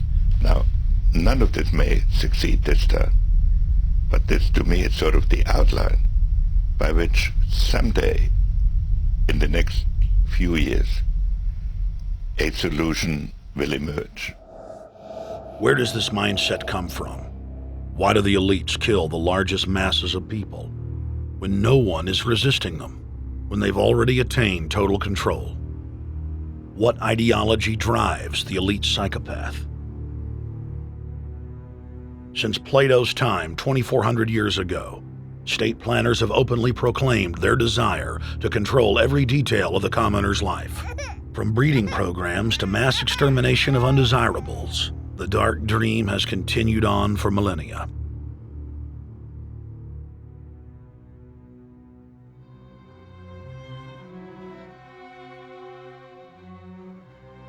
The scientific rationale for tyranny has always been attractive to elites because it creates a convenient excuse for treating their fellow man as lower than animals. Robert Thomas Malthus, famous for saying that a mass food collapse would be helpful because it would wipe out the poor. His fictional scenario would later be called a Malthusian catastrophe. Malthus is important because his ideas led to the rise of a new scientific field that would dominate the course of human history for the next 200+ years. Charles Darwin, an admirer of the Malthusian catastrophe model, developed the theory of evolution, its chief tenet being the survival of the fittest. With the help of T.H. Huxley, known as Darwin's bulldog for his strong support of Darwin's theories were pushed into wide acceptance among key scientific circles throughout England and then the world. Darwin's cousin, Francis Galton, credited as the father of eugenics, saw an opportunity to advance mankind by taking the reins of Darwin's evolution theory and applied social principles to develop social Darwinism.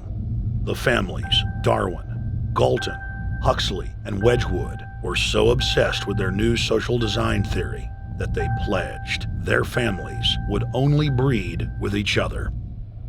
They falsely predicted that within only a few generations, they would produce supermen. The emerging pseudoscience was only codifying the practice of inbreeding, already popular within elites for millennia. The Four Families experiment was a disaster. Within only 2 generations of inbreeding, close to 90% of their offspring either died at birth or were seriously mentally or physically handicapped. The moneyed class of the planet, and particularly the royal families of the world, who were already obsessed with breeding and filled with a predatory disdain for the underclass, seized on the new science and began aggressively enforcing its aims worldwide.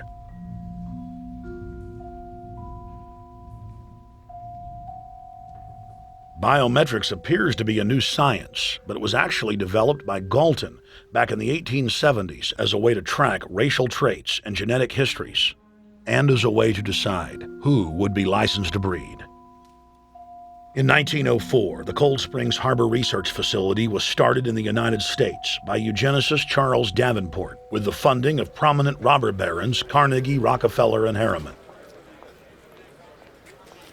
In 1907, the first sterilization laws were passed in the United States. Citizens with mild deformities or low test scores on their report cards were arrested and forcibly sterilized. You're 17, aren't you, Alice? Yes, but what have you done with my folks? Well, we're trying to help them, Alice, and you too. They were taken to the hospital this afternoon. Hospital? Wasn't none of them sick this morning? We thought it necessary to present your family's case to the State Medical Commission. After an examination, they decided there was but one important action to take: to have your entire family sterilized. Why, what's that? I don't know what you're talking about. Now, in this state, we have a law which provides for such people to have an operation so there won't be any more children. I see. Now, we've placed your brothers in institutions where they'll be properly cared for. But you can go back to your job soon. I'll arrange to have it held open for you. But I'm keeping my job. I'm not going anywhere. Now, you're going to the hospital too, Alice. And you mean they're going to stop me from having children ever? Exactly. I'm all right, I tell you. I won't go to any hospital. We don't want any trouble with you, young woman. If you refuse to go, the officer here will take you by force. In 1910, the U.S. Eugenics Record Office was set up.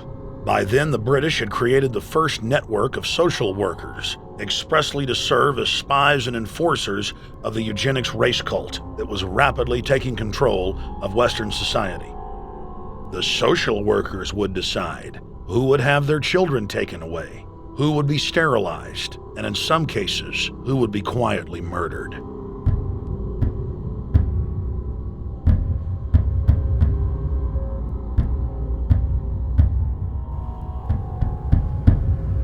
In 1911, the Rockefeller family exports eugenics to Germany by bankrolling the Kaiser Wilhelm Institute, which later would form a central pillar in the Third Reich. At the 1912 International Eugenics Conference in London, eugenics becomes an international craze and gains superstar status. The futurist and best-selling sci-fi author H.G. Wells had studied biology under top eugenicists and was spreading the new faith worldwide. In 1916, H.G. Wells' lover, Margaret Sanger, starts her promotion of eugenics in the United States. In 1923, Sanger receives massive funding from the Rockefeller family. Sanger wrote to fellow eugenicist Clarence J. Gamble that black leaders would need to be recruited to act as frontmen in sterilization programs directed against black communities. In 1924, Hitler pens Mein Kampf, or My Struggle, and credits U.S. eugenicist as his inspiration. Hitler even wrote a fan letter to American eugenicist and conservationist Madison Grant, calling his race-based book, The Passing of the Great Race, his Bible. Hitler developed the plan for mass extermination of the Jews and what he called other sub-races, as well as the handicapped from Grant.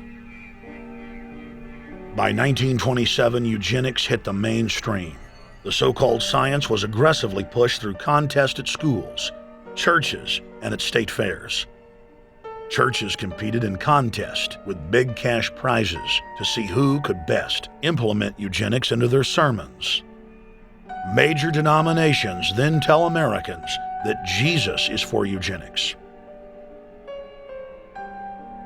That same year in the United States, more than 25 states passed forced sterilization laws, and the Supreme Court ruled in favor of brutal sterilization policies. When Hitler came to power in 1933, one of his first acts was to pass national eugenics laws, modeled after laws in the United States.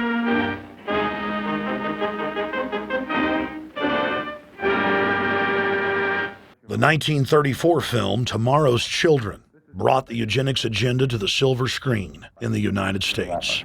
In the case of Miss Mason, I can see no reason for the operation that's been recommended. The girl is perfectly normal. She's hard-working and has a good reputation. Do you know anything about her family background? Oh, yes, Your Honor, I do. There are several other children, aren't there? Yes. What is their condition? One is a cripple. Two others might be classed as feeble-minded. Isn't the oldest son in jail? Oh, yes, I believe so. And knowing all that, you still contend that this girl should be allowed to bring more people like that into the world? She's sound, Your Honor. She's not anything like the rest. Surely she should be given a chance to work out her own salvation. I can't agree with you, Doctor. Suppose she is normal. The chances are that her children will inherit the family taint. Isn't that possible? But, Your Honor, I'm sorry, Doctor. 3 generations of unfit are enough. Petition not allowed. By 1936, Germany had become the world leader in eugenics for taking effective actions to sterilize and euthanize hundreds of thousands of victims. The big 3 of American eugenics, Davenport, Laughlin, and Goethe, were dispatched by the Rockefellers to Germany, where they advised the Nazis on the fine-tuning of their extermination system. With the strong support of the U.S. and England, Germany had gone over the edge, and tens of millions would pay with their lives. At the end of the war, the Allies protected from prosecution the very Nazi scientist that had tortured thousands of people to death. The Nazi brand of eugenics had embarrassed the elites, but they had no intention of stopping their plans. The Allies literally fought with each other over who would get top Nazi eugenicist. It didn't matter if the SS doctors had tortured tens of thousands to death. They were free to go. The Angel of Death, Joseph Mengele, and his boss, Ottmar von Verscher, were not prosecuted, and von Verscher even continued his work in Germany after the war. Eugenicists were angry that their great work had been exposed. They then scrambled to camouflage their agenda. Eugenics Quarterly became Social Biology. The American Birth Control League became Planned Parenthood. New terms like transhumanism, population control, sustainability, conservation, and environmentalism replaced racial hygiene and social Darwinism. Many eugenicists of the previous period engaged in what they called crypto-eugenics. Purposefully taking their eugenics beliefs underground, they became highly respected anthropologists, biologists, and geneticists in the post-war world.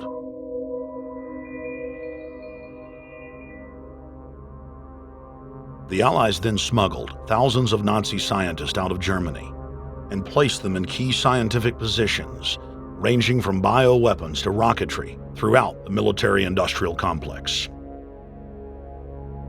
The founder of IBM was a devout follower of Hitler.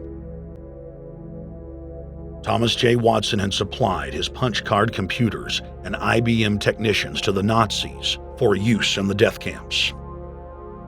Tattoos on camp victims were IBM human identification numbers, which fed into the computers. IBM had used similar punch card systems as early as 1928 in a Jamaican race mixing study. The first real computers were literally invented by a eugenicist for eugenics.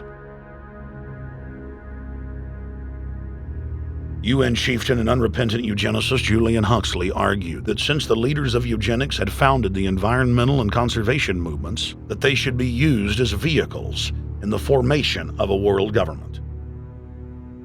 Just as H.G. Wells had envisioned, this government would be controlled by a scientific dictatorship and would be guided by the principles of eugenics.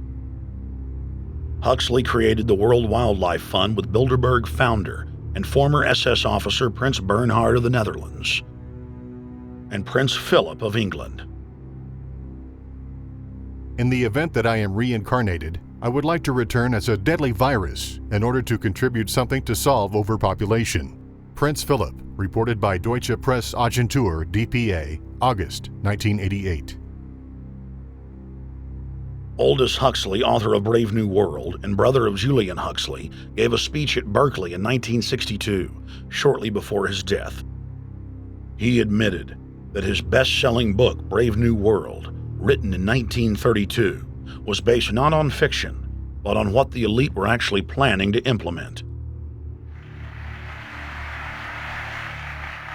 And here I would like briefly to compare the parable of Brave New World with another parable which was put forth more recently in George Orwell's book 1984.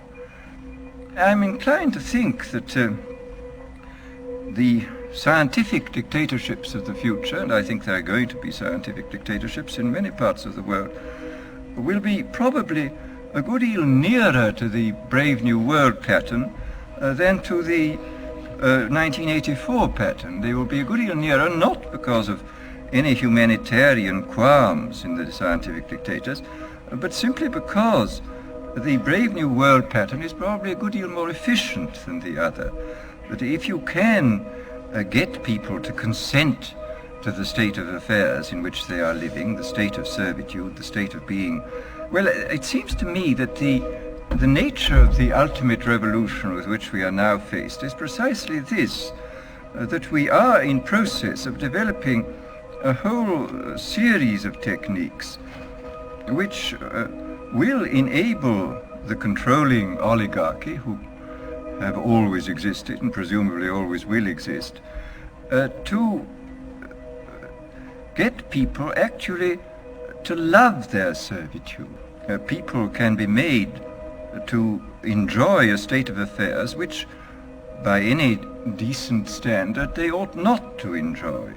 And these methods, I think, are a real refinement on the older methods of terror, because they combine methods of terror with methods of acceptance. But then there are various other methods which one can think of.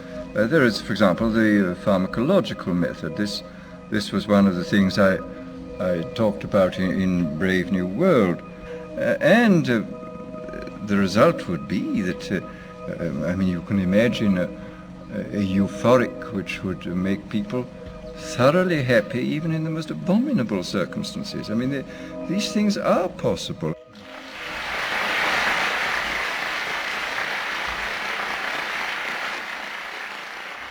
The elite have left a massive wave of destruction behind them as they cold-bloodedly experiment on civilian populations as if we are lab rats.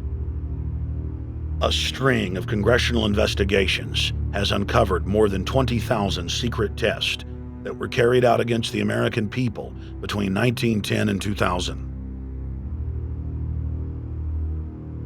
One well-known eugenics study, the Tuskegee Syphilis Project, killed hundreds of blacks and spanned 40 years until whistleblowers exposed it in 1972. From 1943 until present, the British have tested lethal nerve gas on their own personnel, on land, air, and sea. Many died instantly. Still others died grueling deaths over several years. The federal government commissioned secret radiation experiments on thousands of non-consenting patients. Hundreds of hospitals in the U.S. injected healthy men, women, and children with uranium and plutonium at dosage levels ranging from non-therapeutic to lethal, killing many of the test subjects. Pregnant wives of GIs were given vitamins by base doctors that actually consisted of highly radioactive uranium-239 and plutonium-241, resulting in violent miscarriages and the death of the mothers.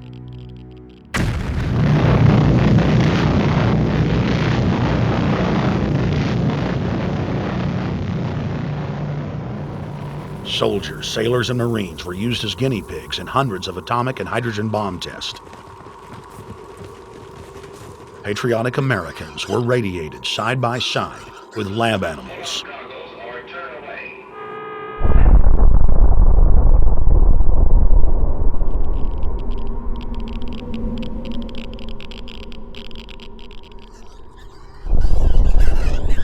Pilots were forced to repeatedly fly through mushroom clouds of DNA-destroying radiation.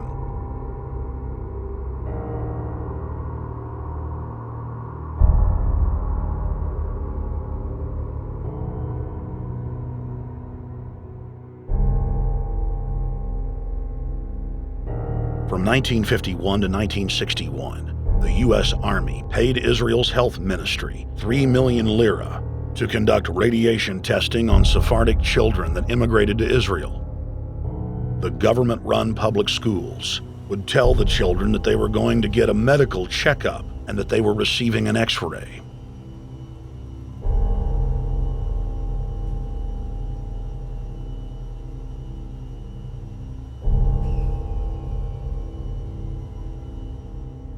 The Pentagon had already radiated more than 4,000 institutionalized children in the United States, many of which had died. More than 110,000 of the darker-skinned Jews were given 35,000 times the maximum dose of X-rays to the head repeatedly. Many of the children died within months. All of them lost their hair. Some still live today and endure excruciating health problems. The covert testing of chemical, biological, and radiological agents on unsuspecting populations continues worldwide today. From 1940 to 1979, the vast majority of the British population was sprayed by aircraft more than 2,000 times with deadly chemicals and microorganisms without ever being told. In 1968, the Pentagon tested a deadly bioweapon on New York subways and placed personnel in local hospitals to monitor the effects. Aggressive sterilization of men and women continued in many states until the mid-1980s. The United States and England are currently testing pesticides and highly toxic experimental drugs on tens of thousands of healthy foster children, many of which die as a result of the experiments. Prisons across the nation have forced inmates to participate in grisly experiments, ranging from pesticide studies to having tablets of dioxin sewn into their backs.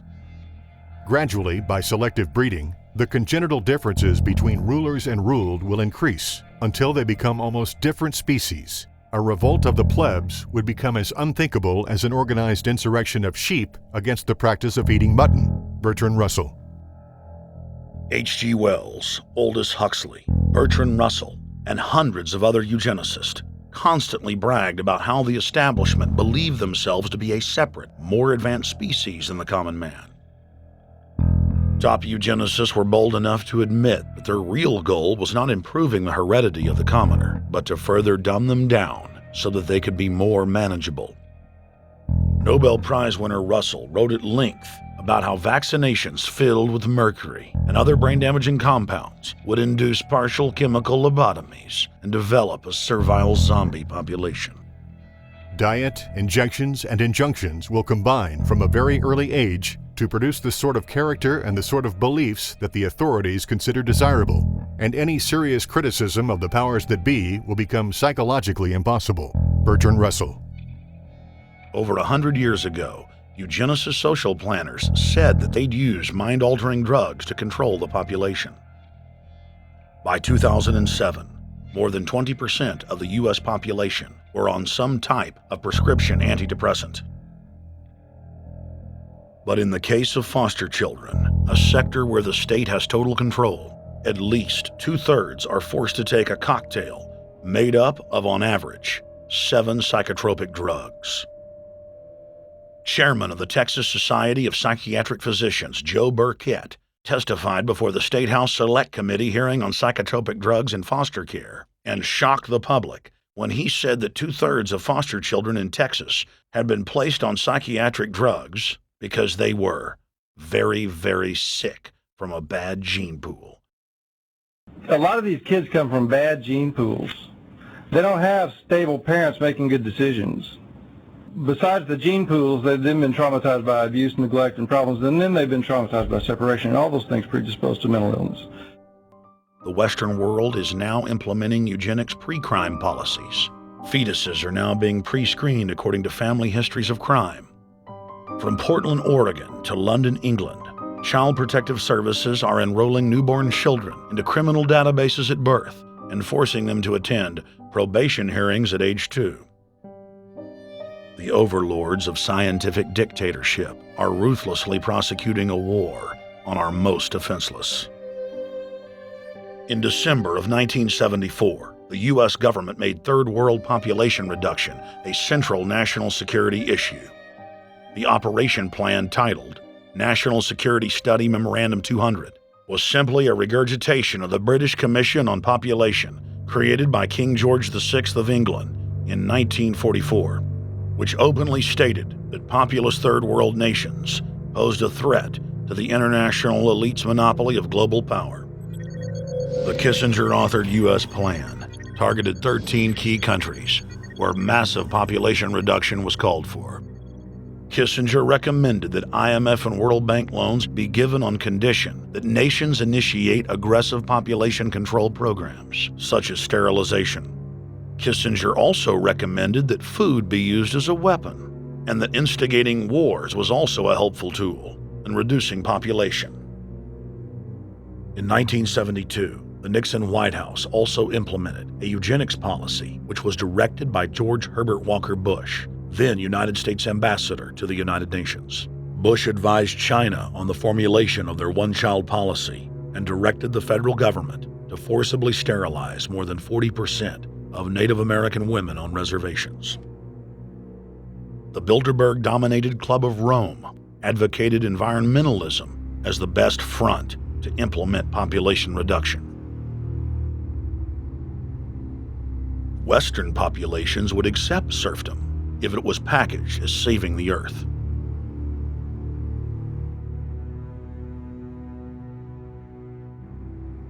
Industrialization of Africa, Asia, and Latin America could be blocked. Citizens would more willingly give up their national sovereignty if it were sold as a way to help the planet. The think tank also concocted the peak oil fraud as a way to create artificial scarcity. And the Club of Rome has been aggressively pushing a global carbon tax as a way to fund their planetary government. In the draft copy of the United Nations Global Biodiversity Assessment, it states very clearly that we must reduce the human population from its current level of about 6 billion people down to about 1 billion people. In the 1970s, South Africa developed race-specific bioweapons to target blacks and Asians, and then subsequently sold the technology to Israel in the mid-1980s. In September of 2000, the Project for a New American Century published a document in which Dick Cheney described race-specific bioweapons as politically useful tools.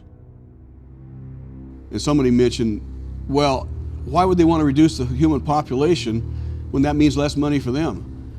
Most people have no idea. They're not after money. They have all the money they need. They're after power. That's their aphrodisiac. The overlords of the New World Order are now aggressively pushing for a worldwide one-child policy. The Chinese one-child policy was phased in gradually. In the 60s, when it began, you only had to pay a tax penalty. Only later did they imprison you if you had more than one child. Now the exact same proposals to penalize couples who have more than one child are being made in the United States, England, and Europe. In the push to reduce global warming, children, according to some, are the new culprits. A think tank in the UK says too many kids are what's making the planet worse, saying large families, anything over 2 children really, should be frowned upon as an environmental no-no, akin to not reusing your plastic bags, driving one of those big gas-guzzling cars, taking long trips overseas. The UK, in fact, has negative growth. I think Canada does too. That still, families in our rich countries shouldn't have more than 2 kids. In 1998, Ted Turner pledged to give more than $1 billion to the United Nations to be spent in the implementation of population reduction policies planet-wide.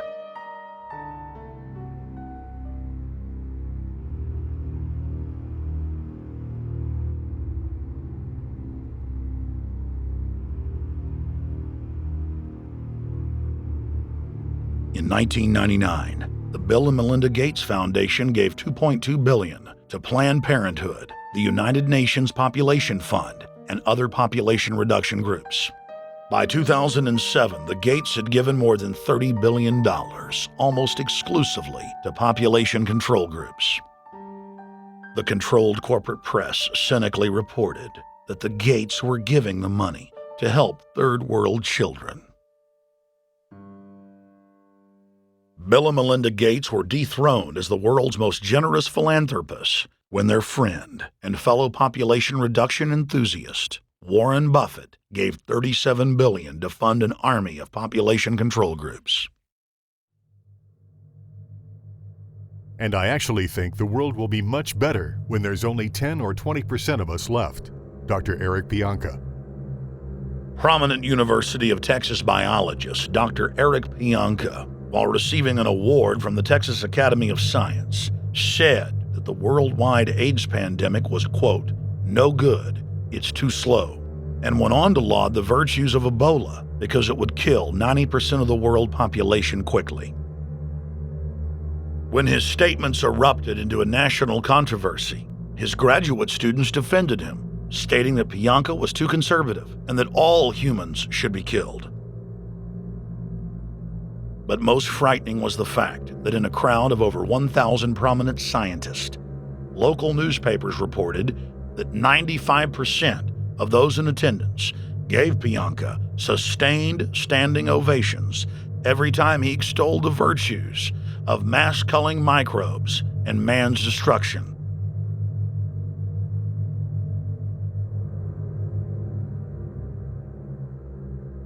China was able to turn the corner and become the leading world superpower because they have a police state and they are able to force people to stop reproducing. Dr. Eric R. Pianka. The eugenics movement has now shaken off much of its Nazi baggage and is using people's legitimate concern about the environment as a cloak to conceal their real agenda. Everyone wants to breathe clean air and have good water. But the controllers of the environmental movement have done nothing but co-opt people's concerns and parlay it into support for global policies that further destabilize the third world and create untold misery. Phony environmental and conservation groups are now the biggest private landowners in the world. They lobby government to take property away from local populations, only to develop it themselves later. When the U.S. military dumps millions of gallons of nerve gas on the east coast of the U.S., they don't say a word. Thousands of companies are creating transgenetic cross-species hybrids, splicing plants, animals, and insects, and releasing the new organisms into the global biosphere, vandalizing the very genetic code of the planet. And large environmental organizations do nothing. The corporate elite of the planet intensified their push for a global taxation system with a year-long build-up to the Live Earth hysteria held on July 7th, 2007 on 7 continents. World leaders announced that saving the Earth was the new organizing principle for humanity and hailed it as the planet's new religion. They claimed that CO2, which plants breathe, was killing the Earth, and that we must reduce the number of children we have to curtail our carbon footprint.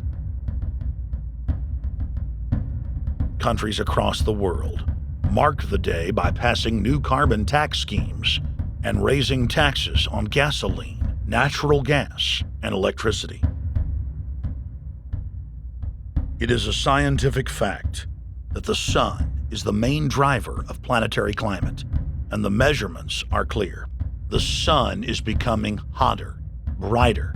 It has been slowly increasing thermal output in the last 100 years, causing warming not just on Earth, but throughout the solar system. But the scientific facts and even the order of the planets didn't matter to one of the chief organizers of Live Earth, David Mayer de Rothschild, heir to the British arm of the Rothschild fortune, when we spoke to him. When I called Rothschild on the order of the planets, he just laughed, thinking the audience wouldn't get it. He continued to count on the population's ignorance and claimed that the global warming lobby has nothing to do with carbon taxes. I guess he hadn't spoken with his good personal friend, Al Gore. Global warming, the time for debate is over. I think what you have to realize is that being environmentally sensitive and making money aren't mutually exclusive. There's a lot of money to be made in addressing this issue. But you guys are gobbling up all the world's concern to just simply line your pockets and make kids read your book in schools and do all this. It's a business, just like you said, Rothschild. It's not. Do you think I make any money out of this? It's the same thing. It's the same thing your your money-changing ancestors did. They're in Germany, Red Shield, and I'm calling you out, Red Shield. We know it's a scam. A pollution-based tax system, principally CO2. We're causing it mainly, vast majority of it. The consequences are bad and will be catastrophic unless we act. The polar ice caps of Mars are receding at several miles a year, much faster than ours. And that the moons of Saturn and Jupiter are melting. In fact, several of their moons were ice and are now liquid seas. Now, how are SUVs causing that, David Rothschild? That's because those planets are closer to the sun, my friend. No, Jupiter and Saturn are not closer to the sun. Neither is Mars. Yes, sir. I think you'll find, right, that the very simple matter, and what I wanted to say, and this is my final point, forget your taxation theory, because actually it's not taxation. Put a price on the carbon. A tax is the best way. Cap and trade can also do it. If there were a carbon-based tax, would there be a need for an economy-wide cap and trade system? They are not either or. We can do both. I am in favor of both.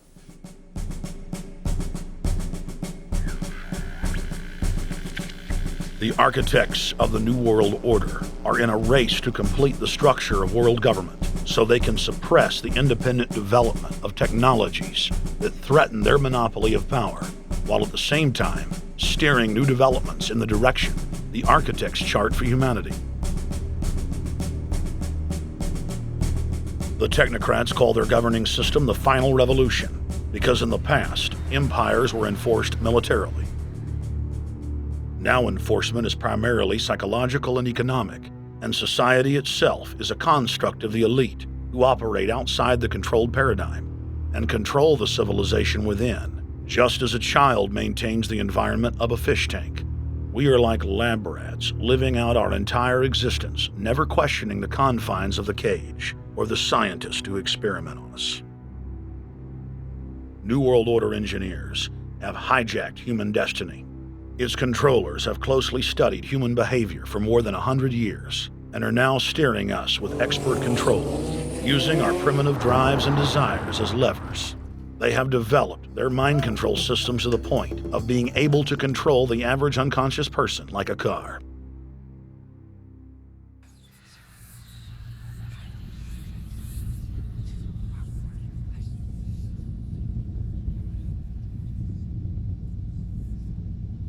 Eugenics dominated the 20th century. Its ruthless spirit has now metastasized into the fields of genetics, nanotech, and robotics. But that's not surprising. From their inception, all three disciplines have been dominated by eugenicists. The billionaire founder of Sun Microsystems, Bill Joy, courageously went public in 2000 to warn of a cancerous consensus among the technocratic elite that at best humanity would be completely enslaved by the year 2030, and at worst, mass extermination of everyone but the elite would take place. A who's who of the techno-elite are members of what is known as the transhumanist or post-humanist movement.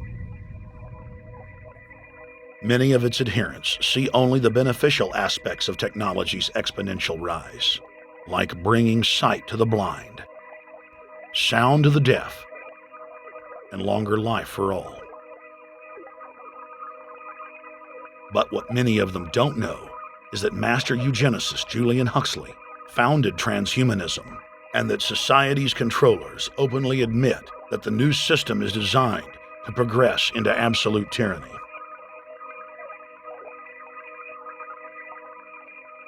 Leading transhumanist Ray Kurzweil boasts that technological advancements will allow those that can afford it to live forever, but admits that most won't be able to keep up with the new master race.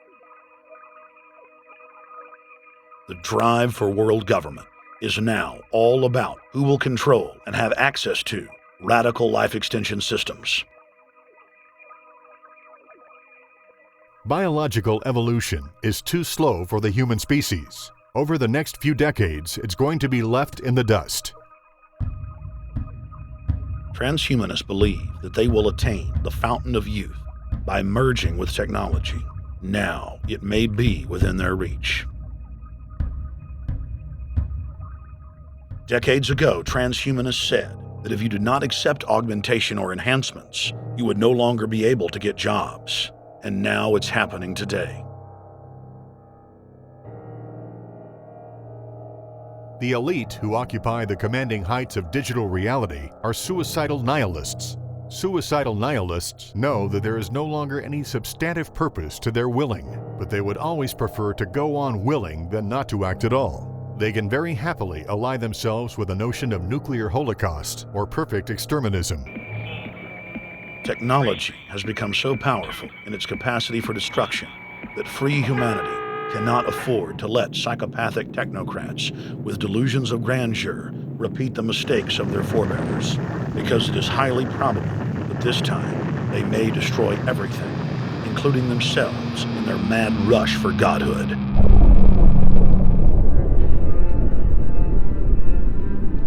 In this film, we have chronicled the Overlord's bloody orgy of experimentation, which already claimed the lives of more than 150 million people in the 20th century. And now, they are promising to deliver an invincible tyranny that will dwarf their past exploits. In the days of World War II, there were sovereign nations and armies to stand against Hitler's final solution.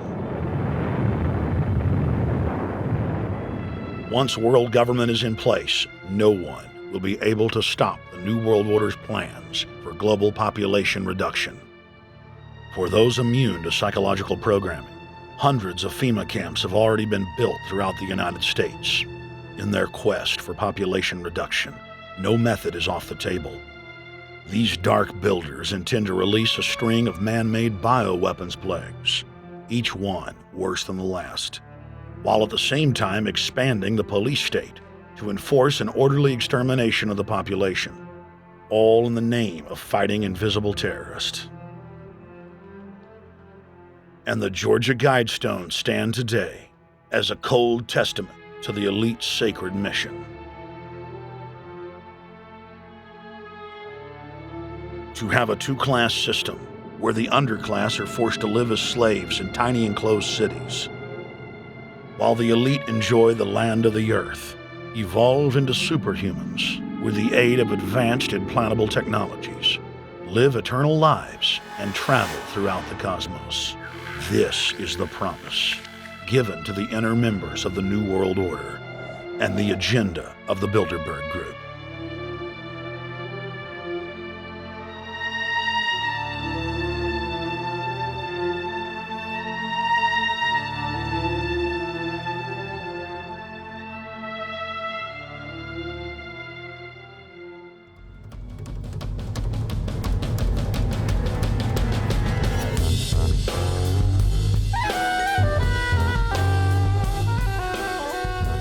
In 2007, Jim Tucker continued his 30-year quest to expose the globalist by traveling to Istanbul, Turkey, the site of Bilderberg, 2007.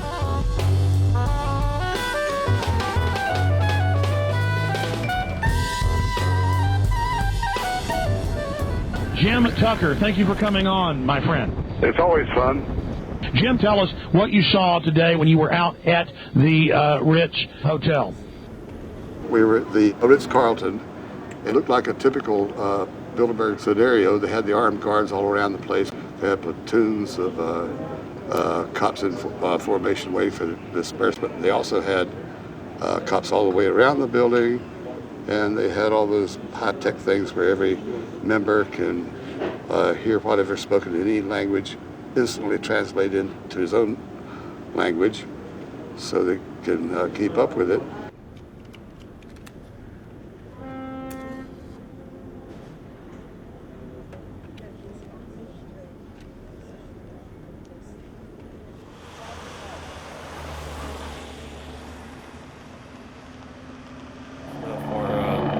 Spotlight then, I'm doing the same thing for American Free Press.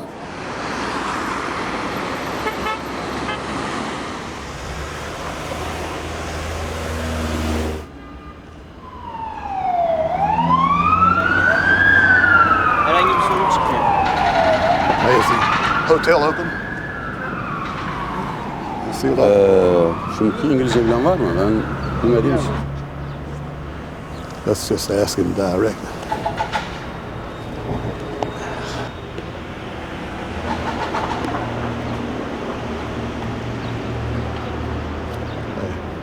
Is Bilderberg meeting here this weekend? You can look this way. We had my two personal cops following me today. I was not aware of it because my nose is always sticking to the camera and my jaws are always flapping. But the TV crew said those guys are going to follow you. And their car followed us out to the hotel. Then they identified the two cops in plain clothes, not business suits, but sport shirts and so forth. Yeah. That's the car that's been on our ass? Yeah. I want to photograph him? Yeah. You are, aren't you? Well, they're very likely Bilderberg boys.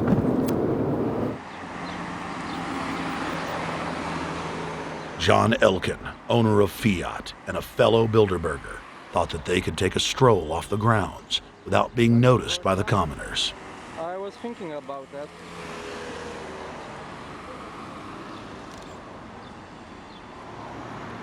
This Bilderberg attendee sneered at our camera.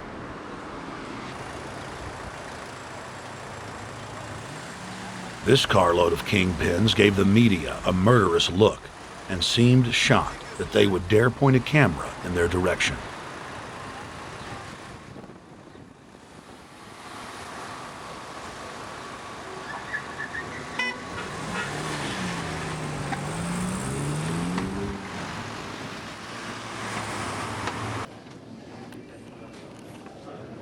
In 2007, the Bilderberg Group received the heaviest global coverage in its history. Jim Tucker witnessed press conferences attended by hundreds of members of the media and a new generation of info warriors, like reporter Paul Dornanu of Romania, are tracking the elite, no matter where they hide. Expunem acest grup Bilderberg.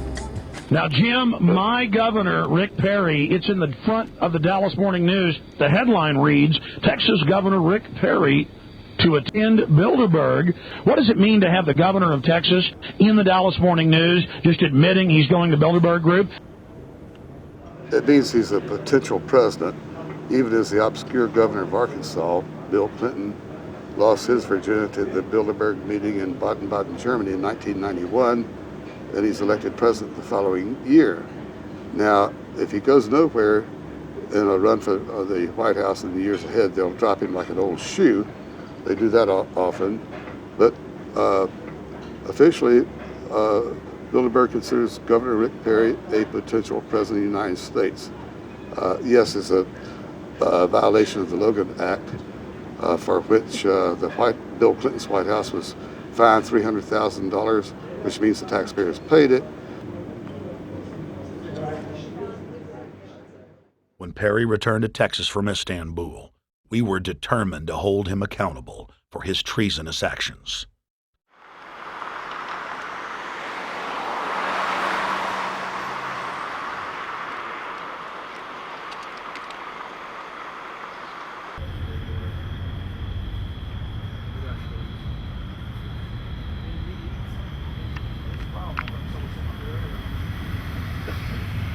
We don't want our roads, our water, our power plants, our entire infrastructure turned over to the New World Order.